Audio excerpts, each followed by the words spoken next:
Hey, if you're new to my channel, then consider liking and subscribing. It would really mean a lot to me, and honestly, it'd make my day. If you already did, thank you so much. Oh, and by the way, if you like listening to fan fiction, check out my other channel. The link's in the description. The Comet Wish by Moriana 19. What would you do if one night you made a wish on a comet, and the next morning woke up on the Going Merry? Join Rose, an otaku who's about to have the adventure of a lifetime, as she lives through the arcs of One Piece with the Straw Hats. Adios. Chapter 15. Rose managed to get Luffy and herself away from Ore's attack and watch him break through the mansion trying to find them. "Your zombie is huge. Where did Moria go?" Luffy says as he and Rose search for him. Rose found the hallway where Moria escaped from. "I think Moria went that way. I'll go warn the others that my zombie's after them while you go after him." Luffy nods as Rose lands him at the hallway entrance and runs after Moria. Rose flies outside to find Robin, Usopp, and Chopper outside on one of the rooftops while Zoro, Frankie and Brook were sitting on another rooftop. She lands on the rooftop where Usopp's group is. "You guys alright?"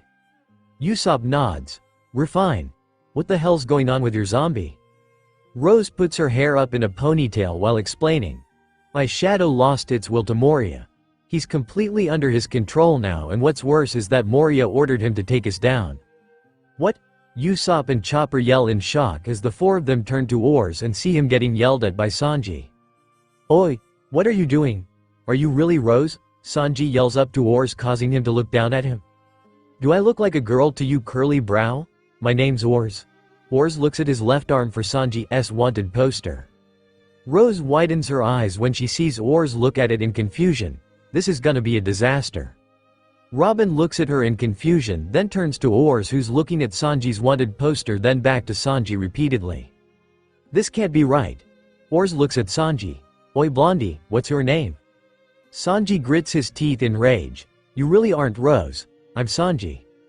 Oars widens his eyes, then puts a hand over his mouth while shaking, causing everyone to look at him confused until he couldn't take it anymore and starts laughing. "Bawahahaha, I'm sorry. I know I gotta be serious here, but bawahaha. That's gotta be the worst wanted poster drawing in the world. Look, it's obvious you've suffered enough. Go back to your ship and I won't hurt you." Sanji clenches his fists in rage and runs to Oars and jumps. "Don't make fun of me, Collier, shoot." Sanji goes to kick him, but Oars blocks the kick and deflected it. While Sanji was midair, Rose caught him before Oars could punch him. "Oh, you big behemoth. Come and get me," Rose yells as she lands Sanji away from Oars and flies in front of him with her twin blades out. "Never thought I'd be fighting like someone from Attack on Titan. This'll be fun." Oars smirks while cracking his knuckles. "You got guts. I take it you were the owner of this shadow. Let's see if the new can beat the original." Oars and Rose charge towards one another. Twister kick. Oars yells as he tries kicking Rose, but a twister doesn't come out as his leg goes through her. "Nice try, but I think you were trying for this." Twister kick. Rose launches a twister kick at his face, but it only makes him stagger back, then she flies in front of him. Wind blade cross. Her attack hits Oars in the stomach and forces him to fall back and land on one of the buildings next to the one Zoro and his group are occupying. Sanji comes running to Oars. "Rose, give me a boost." Rose nods as she lifts him up with her wind as one of his legs lights up red. "Slam me down." She sends him flying straight down at Oars as he tries getting up from the building. Diable Hambi. He kicks straight at Oars' chest only to get swatted away by Oars. She catches Sanji before he hits the building while Oars staggers up while catching his breath. "Not bad, pirates. Let's see what Usopp Salt Star." Usopp shot salt into Oars' mouth, but it wasn't enough to purify him, but only turned his attention to him, Chopper, and Robin. "That wasn't enough salt. We just made him angry," Chopper says as he watches Oars in fright while Usopp and Robin get in a battle stance. "Looks like I won't have trouble finding my targets. Alright then." Oars goes to punch the building but stops to dodge Rose's wind blade cross and lands in front of Zoro's building. "Do you really think that dumb trick would work twice?" He turns back to Rose to punch her, but the fist went through her. Zoro took out all three katanas and jumped off the roof to attack Oars' head. "Take this." 3 sword style SANTORYUU, Oars ducks to dodge then kicks him to send him flying. Zoro. Rose catches him with her wind and lands him gently on the ground. Weapons left. Frankie shoots at Oars but it didn't do any damage. Oars twitches an eye in irritation. That's enough, assholes. He punches the building that Frankie and Brooke were standing on, causing it to crumble under them, but Rose catches them while Oars attacks the building where Robin and her group were and forces them to fall to the ground. Rose grits her teeth in rage. You're my shadow, right? You're attacking your own crewmates here. Oars turns to her and shakes his head in disappointment. Were you really the owner of this shadow? You should know that I don't have any knowledge of them, nor do I have any knowledge of you. I'm not you anymore. I only have one name, and that's Oars, the proud servant of Master Moria. To me you're all just obstacles for Master Moria that I need to take down. Rose glares at him while the others start getting back up. You're right, Oars. You're not one of us. If you were, you would know by now not to underestimate your friends. Oars smirks as he gets his fists ready. You guys are tougher than I thought. Come at me with all you got. I want to see how far I can go with this body. Hey Rose, can you send him flying? Zoro asks, causing her to look at him in disbelief. Seriously, I was barely able to send him back with a twister kick. It would take too much time and energy to send him flying. Chopper faces him at heavy point. We need to find his weak point. Robin turns to Rose. What happened to Luffy? He's going after Moria as we speak. Brooke, can you? She turns to see Brooke already left. He already went to get the salt. Good, things seem to be going alright. Nami should be escaping Absalom by now. Sanji puffs a cigarette as he looks at Oars. In any case, we need to hold him off until Luffy takes care of Moria. Oars twitches an eye in irritation. Oi, pay attention to your opponent. If you're not gonna attack, then I will. He fires punches at them, causing them to dodge while Frankie was talking to Chopper and Usopp. Guys, get tactic 15 ready. Frankie yells, causing them to nod and run with him to Sanji and Zoro. Swordsman, Curly Cook, support my legs. Frankie jumps onto Sanji and Zoro's shoulders while grabbing Usopp and with his right hand, while Chopper jumps on Frankie's head. Get ready, monster, for the pirate docking Big Emperor. Chopper looks at Frankie's left hand in shock. Hold on, Frankie, the left hand isn't docked. Rose looks at the combo in excitement. Hold on guys, I'm coming. I've always wanted to see this. She runs over to Frankie and docks on his left hand while holding her blades out while Robin watches the scene in horror. I knew I could count on you, Freckles. Now let's go. Frankie goes to launch the first attack by using Rose as a sword. But Oars dodges and punches the Big Emperor. The robot immediately breaks apart as Frankie, Usopp, Chopper and Rose were sent flying away from Sanji and Zoro. Rose catches them, then sighs in disappointment. That stunk, too bad, it would have been cool. Robin glares at them. As human beings, you all should be ashamed of yourselves. Don't ever try docking again. Zoro runs to attack Oars. That was just embarrassing. He jumps and aims his swords at Oars, but he swats him away. These guys are hilarious. It's almost a shame I gotta fight them. Oars aims a punch at Zoro while he's down, but stopped when Sanji kicked a rock at him. Why you? Rose uses a twister kick at the back of his right leg, causing him to fall forward, while Usopp uses an oil star on Oars' hand. Robin uses her devil fruit to lock his other arm while he tries to keep his balance. Frankie and Chopper start running to Oars. Rose, give us a boost. Rose sends the two of them flying to Punkle. Sanji sends Zoro flying to knock Oars in the head and force him to somersault head first to the ground. Oars recovers with his body laying upside down against the building. I take it back. These guys suck. I'm going to pulverize you freaking pests. Oars yells as he tries to get up but realizes that he couldn't. What the hell? You gotta be kidding me. My horns are freaking stuck to the ground. Rose realizes what happened and starts to chuckle evilly. Guys, he's stuck. The others look at Oars darkly, causing him to sweat drop. Oh crap. He keeps trying to get up when the 8 of them walk over and attack him with everything they got until he manages to get up and send them all flying. Knock it off, assholes. They recover and get in a stance while Oars gets back up. These pirates won't quit, I'll give them that. Rose sheathes the blades, flies in front of him with her arms as tornadoes and keeps trying to punch him while he dodges and keeps trying to swat her. She distracted him long enough for Frankie and Zoro to attack his knees. Oars starts to growl in rage as he struggles to stay standing. This is insane. Even when I hit her, my attacks just go through her. Is she a ghost? The others don't seem to have that ability. I'll focus on them. Oars turns to the others. Take this. Oars goes after Usopp and Chopper and sends them flying. Rose caught them while Oars deflected Zoro's Caliber Phoenix and Sanji's kicks and tried to punch them, but they dodged. Robin used her arms to make a long rope next to Oars' feet and tripped him. While regaining his balance, he took a coup de vent by Frankie but repaid it with a punch to slam him to the wall. Oars aims a punch at Robin, but before he could hit her, Rose flies in front of him and gives him a twister punch to the face. She fires a twister kick to his side, but Oars blocks it and this time manages to hit her and swat her down. So you're not a ghost after all. She manages to get back up and looks at the sky to see that the fog is starting to lift. Oh crap. Everyone else looks up in horror to see that they're out of the Florian Triangle. This isn't good. We don't have much time until morning comes. How did the fog lift so quickly? Usopp asks. Kishishi. You should thank your friend's shadow for that. Moria reveals himself from the cockpit in Oars' stomach. Oars looks down in shock. What the hell? When did you get in my stomach, Master Moria?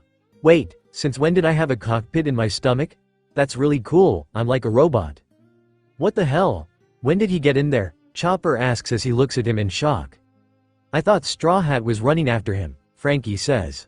Zoro glares at Moria. So he tricked Luffy. Looks like the only choice we have now is to defeat him. Usopp, go to the kitchen and get some salt. Sanji says, causing Usopp to nod and starts running. Moria looks at the group in amusement. Oars, take care of the long nose first. Yes, Master Moria. Oars goes to attack Usopp, but Rose maneuvers him out of the way and glares at Oars. We're not finished yet. Rose charges at Oars and Moria when Brook runs back with a huge bag of salt. Sorry I'm late. I brought back as much salt as I could. The others turn to him while Rose distracts Oars. No, that should be enough to take him down. Thanks, are you alright? Frankie asks. Don't worry, I drank some milk to heal up my bones. Calcium can't heal broken bones, Chopper yells. Forget that. Usopp while Rose is distracting Oars make a slingshot to shoot the salt. Sanji says as they turn back to the fight. Rose keeps attacking with as many twisters as possible while dodging Oars' attacks. I can't risk my Logia abilities messing up again. I gotta keep this up. Thunder tempo. Everyone looks in shock as Nami runs to the scene on the bridge and shocks Oars. Nami SWAAN. I'm so glad you're alright. Sanji yells as he loved tornadoes. Shut up. He's gonna notice me. Nami yells, but it was too late as Oars runs to the bridge and destroys it, but before Nami falls, Rose sends her flying with her and lands her with the group. Thanks, Rose. Nami says as she gets her staff ready while Rose keeps going after Oars. Moria watches her attempts in amusement. Kishishi. You really care about these pirates. I have to wonder why you're fighting for a group of people who don't even know you. Rose glares at him as she dodges Oars. Shut up, what I do is none of your business. Oars, grab her. Oars does as he was told, and before Rose could escape he grabs her with his right arm. Rose. The crew yells as they watch Oars force Rose to face Moria. Moria keeps his grin as he watches her struggle in Oars' grasp. The burden of keeping this big a secret must be heavy on you. Wouldn't it be easier to just tell them? After all, your enemies know what you are. Or is it that you don't want them to hate you? She clenches her teeth at his words and tries to get out of the grip, which only makes it tighter. Hang on, Freckles. Long nose, fire me. Frankie runs into a giant rubber slingshot Usopp finished created and pulled as far back as he could, then allowed Usopp to send him flying at Oars. Let go of my friend, strong right. He fires his right arm at him and hits him in the face, but he immediately recovers and punches Frankie with his left arm while he was midair and slammed him to the ground and knocked him out. Frankie. Rose tries to push the hand off of her with her wind, but it doesn't work. Nami creates a dark thundercloud in front of Oars while Usopp uses the slingshot to shoot Brook into the air and become the conductor for the lightning, and became a lightning arrow and went through Oars' right shoulder but sent him crashing through the building and knocked him out as well. Oars accidentally lets go of Rose, causing her to aim a twister kick at Moria, but Oars quickly reacted and used his arms to cover the attack. Kishishi. Good work Oawa. Robin placed Oars in a hold with her devil fruit powers. Way to go Robin. Nami says when Moria's shadow comes out of Oars and turns into bats and bites Robin until Sanji blocks them. Crap. Rose quickly flies over to Robin's side while Robin puts a clutch on Moria but realizes that he and the shadow switched places. Before Moria can take Robin's shadow, Rose sends him flying and slams him to the wall. Zoro looks at him in shock. What the hell? He can switch places with his shadow. Moria smirks at the group. I can do much more than that. Of course you all should know with the outsider on your twister punch. Rose punches Moria and holds him down with her wind. Guys, take care of Oars. Rose turns back to Moria to realize that he switched places with his shadow and is back in Oars' stomach. Kishishi, very sensitive aren't we? Don't worry, I won't tell them what you are. After all, they'll find out soon enough when they reach the afterlife. Shut up. Rose releases her hold on the shadow and fires a twister kick at Oars' stomach, which Oars blocks to protect Moria. All the while Chopper managed to climb onto Oars due to the distraction and found his weak point. Guys, aim your attacks on his right shoulder. That was a major wound he had when he died. Sneaky twerp. I hope you're ready to fly. Oars punches Chopper and sends him flying while Robin catches him with her hands. Usopp, we're gonna give you a shot, so get the salt ready. Rose, give us a boost. Zoro says as he and Sanji start running to the zombie. Rose sends the two of them flying straight for Oars' right shoulder. Diable Hambi. 3 sword style SANTORYUU. Both of them land a direct hit on Oars' right shoulder, causing him to grunt in pain as he slams them to the ground. While Oars was talking, Usopp managed to shoot the salt in his mouth. Alright, that should do it. Nami says with a smile as the others look in relief that a shadow was coming out until they see that it's Moria's shadow holding the bag of salt. Moria laughs at the attempt. Kishishi. You really think I wouldn't plan ahead for Oars' weak Pem all? Oars goes to step on them but Rose sends the group flying out of the way. Aw, I almost forgot about you. Oars, grab the girl again. Oars goes to grab her until he was punched in the face by Nightmare Luffy. Oi, leave my friends alone. Oars and Moria look at him in confusion while the crew looks at him in shock. Nightmare Luffy? Awesome? Rose looks at him with excitement as he glares at Oars. Usopp looks at him in surprise. Is that really Luffy? Moria looks at him in shock. So shadows were placed inside of you. I can only guess where you got them. Oars, take him down. Oars nods in agreement and goes to punch him, but Luffy blocked it with one hand, then jumps to attack Oars. While the fight was going on, Rose managed to get Frankie and Brook out of the way while the rolling pirates run in to get the others to safety. Rose looks at the two of them with concern as they regain consciousness. Frankie, Brook, you two alright? Frankie gives her a thumbs up. Don't worry Freckles, I'm super. Brook nods in agreement. As am I, my dear. I haven't felt this alive in a while. Of course that's because I'm already dead. Yo ho ho. She chuckles at their enthusiasm. Glad to hear. She lands the two of them with the others and watch Nightmare Luffy taking Oars down with ease. Usopp turns to one of the pirates. You guys placed shadows inside Luffy? The captain of the crew Lola nods. Yup, I'm impressed at how many shadows he was able to take along with his own shadow. Rose couldn't keep her eyes away from the fight. I know he's kicking my shadow's ass, but this fight is awesome. Gum Gum Bazooka. Nightmare Luffy brought the final blow to Oars as he collapsed with Moria still inside his stomach. Luffy landed right in front of Oars and collapsed as the shadows started leaving his body. Luffy. Everyone surrounds him while the shadows flew in the air, including Zoro's shadow as it returns to his body. Zoro looks down at his shadow in shock. That's where my shadow went. Nami looks at the shadow in surprise. Did your shadow get lost, Zoro? It didn't get lost. You can talk about it later. Right now we need to get our shadows back from Moria. The sun's going to rise any minute, Lola says as they turn to Moria, who's getting up from Oars' stomach. Everyone glares at him as he turns to the group. Give back our shadows. Kishishi. You honestly think I'll just obey? You brats made a real mess of my place. Luffy gets back up and glares at Moria. You're the one WHO interfered with our adventure. It would have happened whether or not I attacked you. Do you honestly think that you weaklings can handle the new world? Even with the little outsider helping you along the way, you'll all fall. Just as my original crew did in the new world. The only way for a crew to make it isn't power or information, but with an army that can't die. I'll show you all. Moria absorbs all of the shadow from the zombies on the island, including ores, and grew to ore size. This is bad. The sun is starting to come out. Rose looks up at the sky to see rays of sunlight starting to come out while Luffy walks in front of Moria. He gets in a battle stance as he starts up second gear. Everyone stay back. I'm not gonna hold back, so I'll leave everything to you afterwards. Everyone steps back and watches as Luffy charges at Moria. Gum Gum Jet Pistol. Moria takes the hit as shadows start seeping out of his mouth. It's only a matter of time now. Rose says with a grin until her body starts turning to ash. Ack. It's starting, I won't hide. My shadow will be back soon. He's losing control over the shadows. Usopp says as they watch Luffy take a hit against Moria's shadow but got right back up and started using third gear. Luffy. It's dangerous to use both techniques. Your body won't keep up, Chopper yells while Luffy ignores him and turns his arm into the size of a giant's. Gum Gum Giant Pistol. Luffy hits Moria in the stomach with more shadow trying to escape, but Moria covers his mouth to try to stop them from escaping. Luffy hits his stomach one more time, forcing Moria to spit out all the shadows and start to keel over. Fine, see for yourself how the new world is. Who knows, maybe with the outsider you can.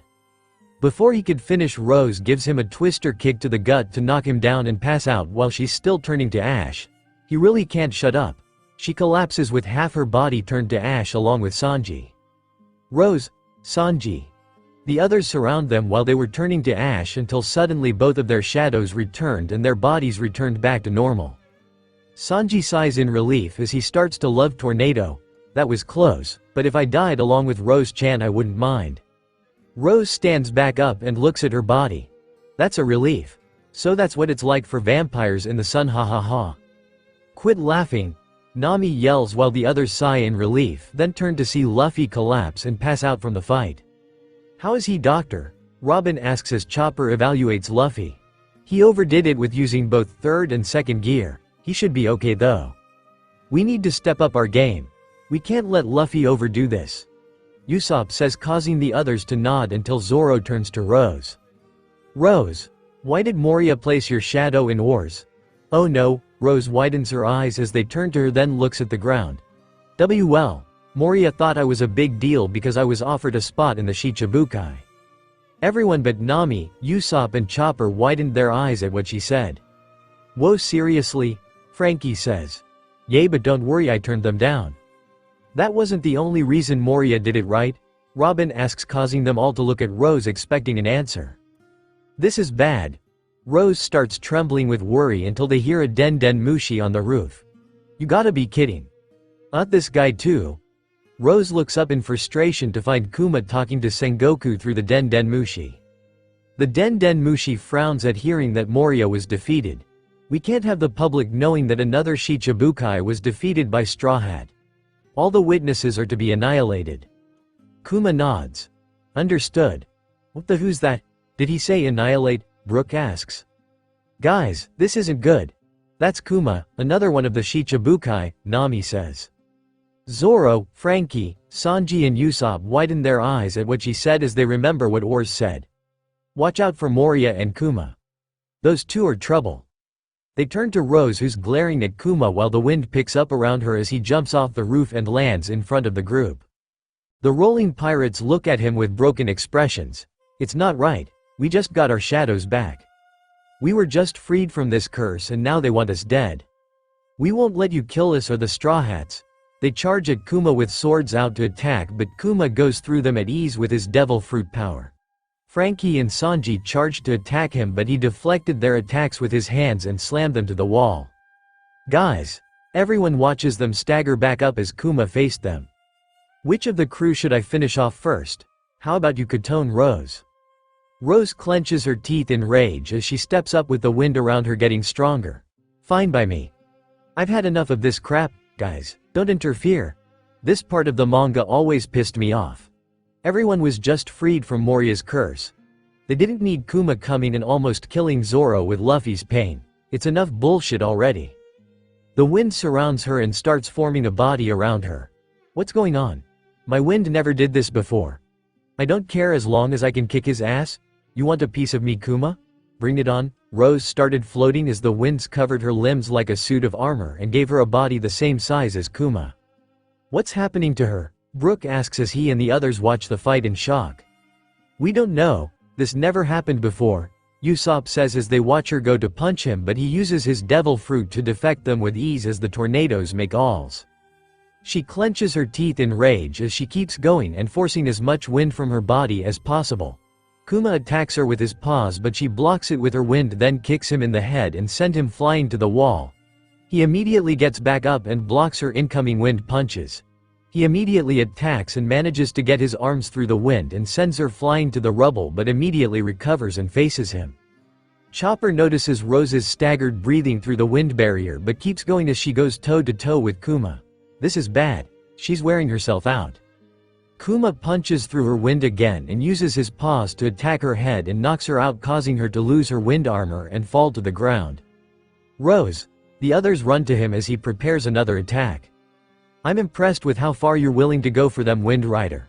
Before he could hit her, Sanji kicks him in the head from behind but falls to the ground holding his leg in pain. Ah! What the hell are you made of? You must be Black Leg Sanji. Kuma turns and blocks Usopp's exploding star with his hands, and Sniper King. What the hell is with this guy's hands? Usopp yells as he notices the paw prints in Kuma's hands. I ate the paw fruit. That's a lame. Before Frankie could finish, Kuma attacks him and sends him flying through the wall. You shouldn't be underestimating your opponent's cyborg, Frankie. Kuma starts creating an air bomb with his paws, scaring everyone. This crew has become very dangerous. However, I will spare your lives on one condition. Give up Straw Hat Luffy.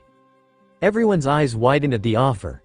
Kuma finished preparing the bomb and faces them. What's your answer? Everyone glares at him as they yell. Hell no. Very well. He sets off the air bomb, knocking everyone out. He walks up to Luffy's unconscious body and goes to grab him until Zoro attacked him. Kuma fired a laser through his mouth at Zoro, but he dodges and lands on his knees front of Luffy. Kuma watches Zoro as he struggled to get back up. You very persistent, Roronoa Zoro. Like I'd let you attack him. If you need someone's head to satisfy the world government, then take mine. I know my bounty isn't as high yet, but I'm the one who will become the world's greatest swordsman. If I can't protect my captain's dream, my dream would just be talk. Idiot. If you die, what about your dream? Sanji says as he walks in between Zoro and Kuma. If you want a head, take mine. If you don't, I'll make sure the world government regrets it. Moss head. Tell the others to take care, and it looks like you'll need a new. Zoro cuts him off by jabbing him with the scabbard of the katana and knocks him out, then turns to Kuma. Do we have a deal? Kuma nods. Rest assured I won't harm Luffy and your friends. But you on the other hand will suffer absolute hell. He grabs Luffy and uses his devil fruit to push out Luffy's pain and into a giant paw a little more than half of Kuma's size. This is all of Straw Hat's pain and exhaustion. In return for sparing him and the others, I'm going to insert this pain inside you. Have a taste of what's to come. He takes out a piece of it and inserts it into Zoro. He immediately feels excruciating pain and falls to his knees. He gets back up while panting. Very well. Just let me choose the location. Kuma places the pain in an abandoned clearing and watches as Zoro took all the pain. Afterwards he left the island with the others unharmed. He looks back at the island as he sails away. Dragon, your son chose some very loyal companions. Hours later the group started waking up except for Rose. Chopper took Rose inside and placed her on one of the beds. The rolling pirates got ready for the injured. Sanji ran off in a hurry to find Zoro while the others watched Chopper treat her injuries. Will she be alright? Brook asks, causing Chopper to nod. She's just exhausted. Whatever she did with her wind against Kuma took its toll on her, along with fighting wars, and losing her shadow. It's no wonder it'll take longer for her to wake up. I can try waking her up again, Luffy says as he walks up to her, but Usopp runs up to him and stops him. Waking her up with a kiss doesn't work. Nami looks at him with excitement. Luffy, you tried waking her up with a kiss? Luffy nods. Yay, I did what you said and tried waking her up after she was knocked out by Moria, but your advice sucked. Nami whacked him on the head before explaining. My advice wasn't for when she was knocked out. Kissing only works when you try to wake her up from a regular night's sleep or a nightmare. Luffy nods in understanding. So that's how it is, okay. Robin giggles at the advice while Usopp, Brook and Frankie sweat drop at Luffy's simplicity. Chopper. Everyone turns to see Sanji running back frantically while carrying an unconscious Zoro on his back. Chopper looks at him in shock. What happened to Zoro? Place him on the bed next to Rose's, he's gotta be treated. Sanji does as he's told and places Zoro on the second bed. The others in the crew look at him in worry while Chopper works to treat Zoro's injuries. What happened to Zoro? Usopp asks, I don't know, but I hope he's alright. We had some real bad luck though, having to face 2 Shichibukai in one night. Nami says when Frankie turns to them. Skeleton, stay here to help dear Gorilla. Guys, come with me. We need to talk. Luffy, Nami, Usopp, Robin and Sanji followed him outside until he stopped and turned to them. There's something you need to know. Before Freckles' shadow lost its will to Moria swordsman, Long Nose, Curly Cook and I met the zombie. We were all ready to fight him but he refused to fight and left to go find the Timor Comet. Before he left though he warned us not only about Moria but about Kuma too. It's safe to guess that Freckles knew that Kuma was going to be here. The others except Usopp and Sanji widened their eyes in shock. You're serious? Luffy asks. Sanji nods. We think so. This isn't the first time she had this kind of information either. Like when Nami, Usopp and Chopper were out on the Mini Mary. All of a sudden she was trying to get them to come back just before they went missing. I have a feeling that she knew they were gonna get lost. Everyone but Robin widened their eyes at what he said. Usopp crosses his arms over his chest in thought. She even knew about the salt. I have a feeling that she wasn't just being cautious. She knew that we'd wind up here. Ever since she joined us it was like she knew exactly what was going to happen in our adventures. Nami groans in frustration. This is crazy. The world government must know what's going on with her as well or they wouldn't have offered her a spot in the Shichibukai. It doesn't make sense though. Why did Moria call her an outsider? When she wakes up I'm going to talk to her. She starts walking back inside. Hold on Nami. Robin says causing her to stop as everyone turns their attention to her. We don't need to interrogate her. I've known exactly what's been going on with Rose since we left Water 7. I think it's time you all know as well. Chapter 16. The group widened their eyes after hearing Robin's explanation about Rose. Are you positive Robin-chan? Sanji asks causing her to nod. I'm sure. I was surprised as well when I first found out. Nami ran a hand through her hair. That's nuts. I can't believe something like that exists. I can imagine why she wouldn't tell us. After all, something like that is hard to swallow, Frankie says. Luffy crosses his arms over his chest and starts pouting. I can't believe she hid something this awesome from us. Usopp's sweat drops at his attitude. You'd be the only one who wouldn't find it odd Luffy. Still though, how do we go about this? Luffy looks at him in confusion. What do you mean? We're gonna talk to her of course. Robin chuckles at his attitude. I agree with the captain. As soon as she wakes up we'll let her know. The others nod in agreement as they scatter. Take this. 13-year-old Rose blocks another of her classmate Chris punches as they face off in the middle of martial arts club in the school's gym. She charges forward as she counters with a punch but he dodges and goes to kick her but she grabs his leg and knocks him off balance causing him to fall on his butt. He grits his teeth in frustration. You little, all's fair in love and war Chris. She smirks at him as she crosses her arms over her chest causing him to get even more irritated as he gets back up. He charges at her but she dodges and low sweeps his legs causing him to fall as she grabs his shoulder and lightly punches his chest. That's it. Match goes to Rose. The teacher yells as he waves his arms signaling the match is over. She grins as she lets go of him and pats his shoulder. Good match. You've gotten pretty good. She turns her back to him as she walks away. He glares at her then tries to bull rush her. Take our matches seriously damn it. She sidestepped to dodge his tackle and drop kicks him to the ground. Seriously, how many times are you going to do that? It gets old. She sighs as she walks to the side of the room while the teacher goes to scold Chris for trying to attack her again. A group of 3 students, Matt, Sarah and Hector look away from her as she walks past them.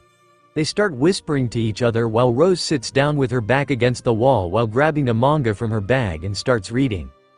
"Man, I'm glad I didn't fight Rose this time," Matt whispers. Sarah nods as she looks at Rose nervously. "Yay, she's pretty scary. She's not even serious when fighting here. I hate to imagine what would happen if she was. I heard that she broke 3 kids' noses just for insulting her dead parents," Hector whispers. Sarah turns to him in shock. "Seriously, weren't her parents those crazy astronomers that talked about other worlds? I heard she's trying to research that fake comet too." Matt nods. Apple doesn't fall too far from the tree, I guess. Slam! They froze when they heard Rose slam her manga back in the bag, zipped it up and got ready to leave. "Sensei, I gotta head out. I'll see you tomorrow." The teacher nods as she walks past the trio and gives them a sideways glare. "If they have a problem with me, they could at least say it to my face like Chris does. It's best if I leave. I'd rather not get scolded by Sensei again for fighting outside sparring." They froze at her glare and watch her head to the door. Matt started whispering again, accidentally loud enough for Rose to hear. "I'll say this much. If there is a thing as other worlds, they can have her. One less freak for us to deal with." Rose clenches her teeth and clenches her bag as she forces herself to leave before she lost her temper. Rose slowly wakes up and sighs from the bad memory. She turns her head to find Zoro unconscious in the second bed and looks at him in guilt. "Zoro. I'm sorry I couldn't stop him." She tries to sit up quickly but stopped to place her hand on her head to try soothe her massive headache. "Ack, rotten panda bear. I can't believe that guy's a revolutionary. I gotta say though, whatever I did with my wind back there was kind of awesome. If I learn how to channel that part willingly, that'll be great. Where's everybody anyway?" She looks around the room to see that she and Zoro are the only ones in the room except for some unconscious members of the Rolling Pirates. She kicks her legs off the bed and slowly gets up and walks outside. They're probably at the shipwright. Wait. She widens her eyes as she remembers the interrogation she went through before Kuma came in. Shit. They're more suspicious of me than ever. Why not just tell them? Or is that you don't want them to hate you? She shakes her head to get Moriya's words out of her head. How am I gonna get out of this one? She walks away from the mansion until she finds Brook playing Bink's sake in the graveyard. She smiles as she walks over to him while he's blocking out the world with his music. When he finishes, he snaps out of it to find her applauding. "Why hello there, Rose-san. How are you feeling?" "I feel better, Brook, thank you. How about you?" "I feel fantastic. To feel the sun on my skin again is wonderful. Of course it would be if skeletons had any skin." "Yoho ho. I know a way to feel better though. Would you let me see you panties?" She flies up and whacks him on the head. "Nope." "Yoho ho. Very well. Are you looking for your crewmates? They should be on the ship along with the Rolling Pirates." "Actually, I'm going to fly for a bit. If you wouldn't tell them you saw me, that would be WAAAH. She's gone." Both Brook and Rose turn to the mansion to hear Chopper yelling. "Uh-oh." Rose turns to Brook. "Please don't tell them I was here." He nods as she flies off. "What happened?" Nami says as she and the others run into the mansion to find Chopper scrambling about. "Rose disappeared. She slipped away when I went to the bathroom. We gotta find her." The others look at him in shock. "Did she run away?" Usopp asks. Robin shakes her head. "I doubt it, but in any case she couldn't have gone far." Luffy hid his eyes under his bangs before turning around and running. "I'm gonna find her." He runs around the island to try to find her, but no luck. He stops at a clearing, then sits down and groans in frustration. Damn it, where could she be?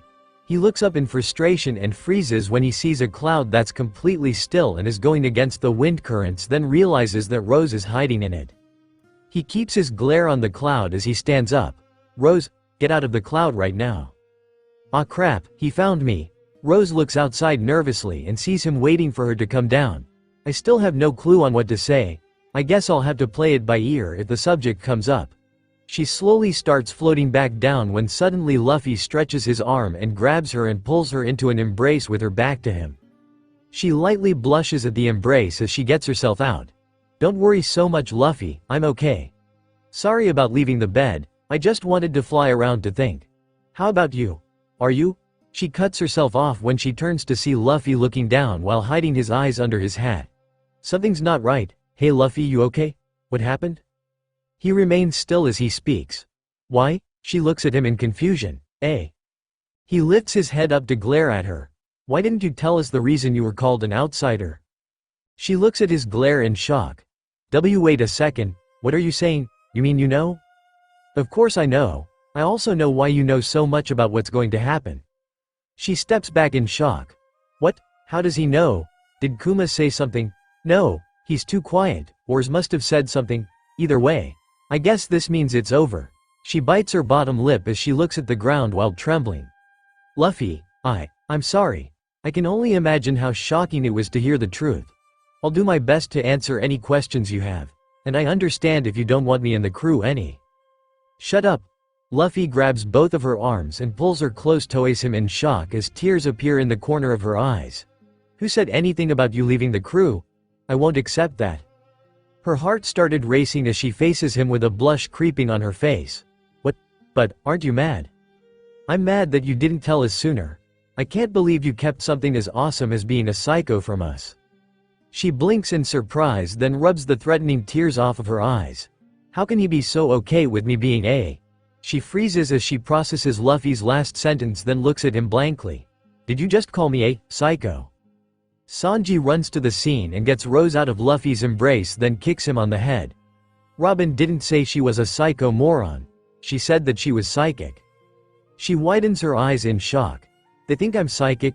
She looks around to see the crew, but Brook and Zoro catching up to them. She calms down and turns to Robin. So, Robin told you guys my secret, did she? Robin giggles at Rose's reaction, then winks at her, causing Rose to look at her in shock. Robin definitely knows. She turns back to the group. What exactly did she tell you? She told us that you could see into the future. However, your visions vary from a few minutes ahead to days in advance, Chopper says. What the? Actually, that's a really good cover. Rose pushes a hand through her brown hair nervously. Well, I know what'll happen to an extent. Nami nods. So Robin was right, huh? I gotta say, when she told us it was really shocking. I can't believe the world government though. Having the nerve to call you an outsider because of your research, then asking you to join them because of your foresight. How did they figure you out anyway? That I can tell you. You guys remember Spandam, right? I learned that he was planning to use Pluton to try to overthrow the world government. So, back in Eni's lobby, I used a tone dial to record a conversation I had with him, getting him to confess his plans. During the conversation though, something slipped and my secret got out. The consolation though was I managed to give the tone dial to the Marines, so he's probably in impelled down by now. Everyone but Robin looks at her in shock. She quirks an eyebrow at them. What? The guy was a jerk. Anyway, you guys aren't scared of me. I mean about this ability. Nami shakes her head with a smile. Why would we be scared? You've only been helping us all this time. Usopp nods in agreement. I'll admit I was shocked at first, but your ability is really amazing. If anyone in the crew has a problem with you, the great Captain Usopp has your back. I couldn't be scared of you, Rose Schwan. Can you see our future together? Sanji asks as he loved tornadoes, but she shakes her head. I always knew you were super Freckles. Frankie smiles as he gets in his signature pose. Luffy gives her his toothy grin as he crosses his arms over his chest. There's no way we could be scared. I have an important question for you though. Can? Rose lifts a hand up to stop him as she holds back from laughing. Yes Luffy, I can poop. He looks at her in excitement. Whoa, you really can see the future. Nami and Sanji kick him on the head. Don't ask her that. Rose laughs at the scene in front of her, then softly smiles at them. Thanks guys. You're the best. I love this crew. The crew smiles back at her, then Nami turns to leave. Alright. Let's get back to the mansion and finish preparing. Yes Nami Swan, Sanji says as he follows her back to the mansion along with Frankie, Usopp and Luffy. Chopper turns to Rose. Rose, come with me. We need to check your injuries. Rose nods, but before she leaves, Robin places a hand on her shoulder. Doctor, would it be alright if I talk to Rose first? I'll make sure she goes to you as soon as we're done. Rose nods in agreement. You ought to be more worried about Zoro anyway, Doc. Luffy should be trying to wake him up by making him drink a barrel of sake right about now. What? Chopper frantically runs back to stop Luffy from pouring sake down Zoro's throat while both girls giggled. Rose recovers then turns to Robin while Robin keeps her amused grin. "Alright, come with me." Robin nods as Rose sends the two of them flying into the broken freezer and lands them safely inside. Once she knows they're alone, she turns to Robin. "How long have you known the truth?" "Since I overheard your conversation with Aokiji. I must say, it was really shocking to hear that the Timor Comet managed to bring you to this dimension." She widens her eyes in shock then sighs while pushing a hand through her hair. "You planted an ear on me, didn't you?" Robin nods. "I still don't understand though. How exactly do you know so much about this world?" She looks around in worry. "Cat's already out of the bag, so I guess it can't get any worse. Well, in my world this world is a story. I know it sounds weird, but let me explain. You see, this universe and mine are ones in millions, possibly billions out there, and they're all connected. Stories in one world are real events happening in another. I'm positive that any novel you find is also a window to another universe out there. Does that make any sense?" Robin nods. "It's a very interesting concept and it makes sense as to how you know so much. How much more do you know?" "Just a few more events in the future and then I'll basically be like everyone else here." "I see. Did you choose this dimension or did you come here by accident?" "It's actually a funny story. I didn't know before, but the crystal in my necklace is actually the piece needed in order to absorb the Timor Comet's energy. The night before I came here I wished on the comet to get me out of my world without thinking it would work. During that time I guess the crystal managed to gather enough energy to grant my wish, because the next morning I found myself waking up on the Mary. In a way I guess you can call it a happy accident. I think that's enough answering on my end though. I got a question for you. Why did you cover for me?" The others were becoming suspicious on how you knew so much, especially since Ors revealed that you knew that Kuma was going to be here. Rose widened her eyes at the statement but kept quiet as Robin continued. "Then after seeing how nervous you were to talk about it I felt that you weren't ready to tell them yet, so I improvised. Consider this repayment for not telling the others about Ohara until I was ready to talk about it." Robin starts walking out of the freezer but Rose runs in front of her. "Hold on Robin, I have another question for you. You're not upset with me? I mean, I'm an outsider that knew things about you that I shouldn't have." She shakes her head. "Can't say I wasn't surprised, but I'm not mad. If anything, this is rather amusing. I know the others wouldn't be upset either, but it's your decision when to tell them. You're wrong on one account though. You're not an outsider, you're a Straw Hat Pirate." Rose was shocked at the last sentence as she remembered what she told Robin. "You're no curse to the world, Robin. You're a Straw Hat Pirate." She started to relax as she softly smiled at her. "Thank you Robin. I really appreciate what you did. I promise to tell them when I no longer know what's going to happen. In the meantime I'll do my best to help while not interfering too much." Robin nods with a soft smile. "I'm glad to hear that. Let's get back to the others." She nods as she sends the two of them flying back to the mansion where the others were. They walk inside to find the party started and everyone singing along to Bink's sake. When the song ended, Chopper spotted Rose and jumped off the table he was dancing on. "Come with me Rose, I need to check your head injuries." She nods with a smile as she sits down next to Chopper as he checks her head then sighs. "You look okay. But you better be more careful, your injury count is starting to compete with Luffy and Zoro." She giggles at the comparison. "Sorry about that. I can't help myself when I'm in a fight. I promise to take it easy while." Chopper nods in approval as he finishes up and gets back to dancing on the table with Frankie. She relaxes in her chair as she takes a drink from a mug of water and looks over at Brook as he plays the piano and talking to Luffy. "So you met Laboon. That's wonderful. How big has he gotten?" "He's the size of a mountain." "I see. You know, in the past I found it hard to keep going, but today, I'm so glad to be alive. Yo-ho ho. He starts crying tears of joy, causing everyone to look at him with a smile as he stops playing. "Is your offer to be in your crew still open?" Luffy nods. "Yup. Welcome aboard." Everyone but Rose and Robin look at him in shock. "Welcome to the crew, Brook," Rose says as she and the other guys lift Brook up in the air to start celebrating. As the party continued, Rose sat to the side and watched the crew having fun with a small grin. "I can't believe I get to see the crew complete. I'm so glad I didn't get kicked out. Would the others really be this okay with me if they knew the truth? I guess when the time comes I'll know. If there's a thing as other worlds they can have her. One less freak for us to deal with. She shakes her head to get the memory out of her head. One thing's for certain, I'm never going to regret coming here. She relaxes in her seat when suddenly Luffy stretches his arm to grab hers and pulls her to the dance floor. What are you doing sitting around? Join the fun. She recovers from the shock then grins as she nods, yay.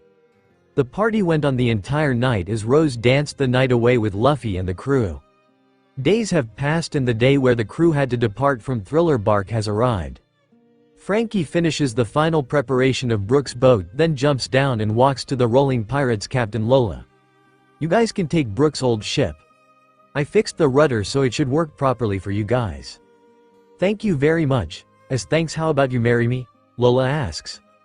Sorry, as lovely as you are I'm too super. We wouldn't match. Frankie walks up to the Sunny. Luffy pumps his fist in excitement. I can't wait for Fishman Island. Sanji starts love tornadoing in excitement. Oh, the beautiful mermaids. I can't wait. Brook nods in agreement. I hope we can see the mermaid's panties. One of the Rolling Pirates looks to them in disapproval. Don't be stupid, mermaids don't wear panties. Sanji and Brook get nosebleeds at the thought then start dancing with the Rolling Pirate in excitement. Robin looks at them in confusion then turns to Rose. Aren't mermaids lower halves fish? Why are they excited? Rose shrugs her shoulders. Beats me. I'm just curious as to how Brook can have a nosebleed. Oh well, life's full of mysteries. Robin nods in agreement as she, Usopp, Sanji and Brook start boarding. Rose gives one last look at the island. This was a crazy adventure, but at least nothing too bad happened. Zoro. Stop taking your bandages off. Rose turns to see Chopper yelling as he forces Zoro's bandages back on. Zoro struggles as Chopper puts the bandages on. Stop it, Chopper, they get in the way. That's the point. Chopper finishes getting the bandages back on then boards the Sunny. Zoro huffs then stops to see Rose. She looks at him nervously. I know the others told him but I still feel bad. Hey Zoro, how you holding up? Zoro nods as he keeps his stern expression. I'll be fine, how about you? Same here, look, about Kumaim. He pinches her cheek to stop her from apologizing. Quit being hard on yourself. If you could have prevented him from attacking you would have done so. He lets go of her cheek causing her to rub the sore spot while he crosses his arms over his chest. Of all the things, I didn't expect you to be psychic. I always knew something was off about you. His face softens as he chuckles. Guess that shows this is the crew for you. He walks onto the ship leaving her surprised. Was that a compliment? Hee hee, glad to see we're friends now. She smiles when she turns to see Luffy and Nami talking to Lola. Take this Vivre card, if you see Mama in the new world let her know that I'm doing alright. Lola hands Nami a piece of her mom's Vivre card causing her to be confused. A piece of paper? Lola nods. This is a Vivre card. It represents the life force of the person who created the card. It also leads you to the card's creator. Luffy widens his eyes as he looks at it and takes a Vivre card from his hat. I have something like that. Right. Ace gave you his back in Alabasta. Nami says causing Rose's eyes to widen. I can't listen to this. She flies back onto the deck of the ship before she could hear that Ace's Vivre card was shrinking. She keeps quiet as Luffy and Nami board the boat and turns to the Rolling Pirates and starts waving as the ship starts leaving. Good luck out there, be careful when getting back on your journey, Rose yells as she waves at them. See you around, Luffy yells. Be careful and don't get annihilated, Brook yells causing Usopp to turn to him in shock. Don't even say that as a joke, goodbye. I hope we meet again, Lola yells as they no longer see the Sunny. As the ship gets back on course Rose looks out into the horizon while gripping the railing. What am I gonna do? Not only are we going to separate, but Ace, during the trip to Sabaody Archipelago I have to make a decision about what I'm going to do about Marineford. She tightens her grip on the railing until Luffy places a hand on her shoulder snapping her out of her thoughts. Luffy tilts his head in confusion. You alright Rose? Wait, did you get a vision? What did you see? She shakes her head with a soft grin. Sorry Luffy, I didn't get a vision I was just thinking. He looks at her in disappointment. Oh well. Nami walks up to the two of them. Are you sure about not going to help Ace Luffy? Luffy nods with a grin. Yeah, it's fine. Ace has his own adventures to live. He doesn't need me to go save him. Besides, I'd just get in the way. Rose clenches her fists as she remains silent. I'm sorry Luffy, we have to go through Sabaody Archipelago. It's the only way to get ready for the new world. As for Ace, I don't know what I'm going to do about. Rose-chan. Here's your drink, Sanji says as he offers her a tray full of mugs. Rose snaps out of it and takes one from the tray. Thanks Sanji, sorry for spacing out. I better think about it when I'm alone. She joins the crew as Luffy steps up. Since Zoro was asleep during the party, we gotta do it again, to celebrate our long-awaited musician. Let's celebrate. The crew clashes their mugs and begins the party to celebrate the arrival of their new crew member. Another day comes to a close for the Straw Hat Pirates as they make their way through the Grand Line. Dinner has just finished and the crew is doing their usual activities while Rose, Luffy, Usopp and Chopper were playing tag while listening to Brook play his violin. When he finished, the four of them applauded him. That was great, Brook, Rose says. You're very kind, Rose-san. I heard you playing the guitar this morning as well. It was real music to my ears. Or it would be if skeletons had any ears. Yoho ho. She giggles at the skull joke. Thanks, if you don't mind I'd love to learn a few of your songs sometime. He nods. That would be lovely. Along with the lessons, would it be alright if I won't show you my panties, Brook? Rose says, causing the others to laugh. Hey Rose, I've been curious. What's it like getting a vision? Chopper asks. Rose rubs the back of her neck nervously. Well, it's kinda like a scene appearing in your head. Luffy, Usopp, and Chopper looks at her with excitement. Wow, can you see our futures? Usopp asks, causing her to shake her head. Sorry, even if I did I wouldn't tell you. It wouldn't really be fun that way. Luffy nods in agreement. Well said. Nami leaves to get ready for bed. Alright everyone, we should be getting to bed. We have a long day of traveling tomorrow. Luffy, remember you have night watch tonight. Luffy nods as he climbs up to the crow's nest as the guys start heading in except for Rose. Damn it, I thought I had it tonight. Rose runs in front of Nami and stops her before she could get inside and looks at her nervously. Nami, is it okay if I take night watch tonight instead? Nami looks at her in surprise but shakes her head. Sorry, Luffy's past due for night watch. Besides, you haven't been getting that much sleep lately. Is everything alright? She nods with a reassuring smile. Don't worry, I've just had a lot on my mind. Besides, my work's not gonna complete itself. Now that I think about it though, tonight's a good opportunity to catch up on some stargazing, so this works out. Thanks, I'll see you tomorrow. She starts flying while waving her off while Nami weakly waves back, then heads inside. Rose quickly flies into the observatory through the window, then closes while sighing. It's best not to tell her that I don't want to sleep tonight. She goes to her desk and picks up today's newspaper dating August 31st Street. I'd rather not risk that nightmare coming again this year. I still can't believe it's been 7 years since my folks, coffee, and energy drinks haven't worked on keeping me awake an entire night, so maybe an all-nighter can work this time. She places the newspaper back on her desk when Luffy barges into the room and walks up to her desk curiously. Hey Rose, what you doing? She grins as she gets her star chart ready. Just getting ready for my all-nighter. What about you, bored of night watch already? He looks at her in surprise. Can you read my mind too? She shakes her head with a grin. No, you're just too easy to read. He starts pouting. I'm not, hee, sure you're not. I'm not easy to read. Oh, yeah? I bet you're gonna raid the fridge once the others go to bed. He blinks in surprise, then puffs his cheeks in a pout. It's no fair using your visions. She giggles at his antics. He's pretty fun to tease sometimes. She turns to her desk to flip the switch to open the dome when Luffy snuck behind her and kissed her on the cheek before running. Bet you didn't think I'd do that. She. Rose froze in shock as she heard Luffy yelling as he closed the hatch to the observatory. That guy. She sighed as she calmed herself down and went to her telescope to start stargazing. Hours have passed and Rose decided to take a break from stargazing to try to find her crystal in the encyclopedia. How many more crystals are left in this book? Sigh, this is nuts. The world government knew about this crystal long before I did. They could have easily erased the existence of? She stopped herself when she looked at the final page that was the only one that didn't have a picture of their respective crystal on it. Onett crystal. A run-of-the-mill crystal that's not even worth mentioning but felt I had to as my duty as a geologist. She looks at the last page in confusion and turns it over to see what else is on it, but the rest is blank. What the hell? If it wasn't worth mentioning, then there's no point in writing it down. Wait, this page feels different from the others. It feels heavier too. There's more to this. She carefully tears the page off to get it closer to the light from the candle on her desk. When she did this, she accidentally brought the page too close to the flame and accidentally sets it on fire. Oh come on, I'm not even a pyro. Rose immediately puts out the fire, but the page is still intact but with new writing and a picture of a half-red half-black crystal that looks exactly like the one in Rose's necklace. No way, seriously?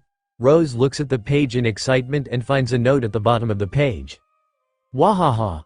Congrats, you were either brilliant and figured out the secret or a lucky idiot that accidentally set my secret cover page on fire. Rose's sweat drops at the message and kept on reading.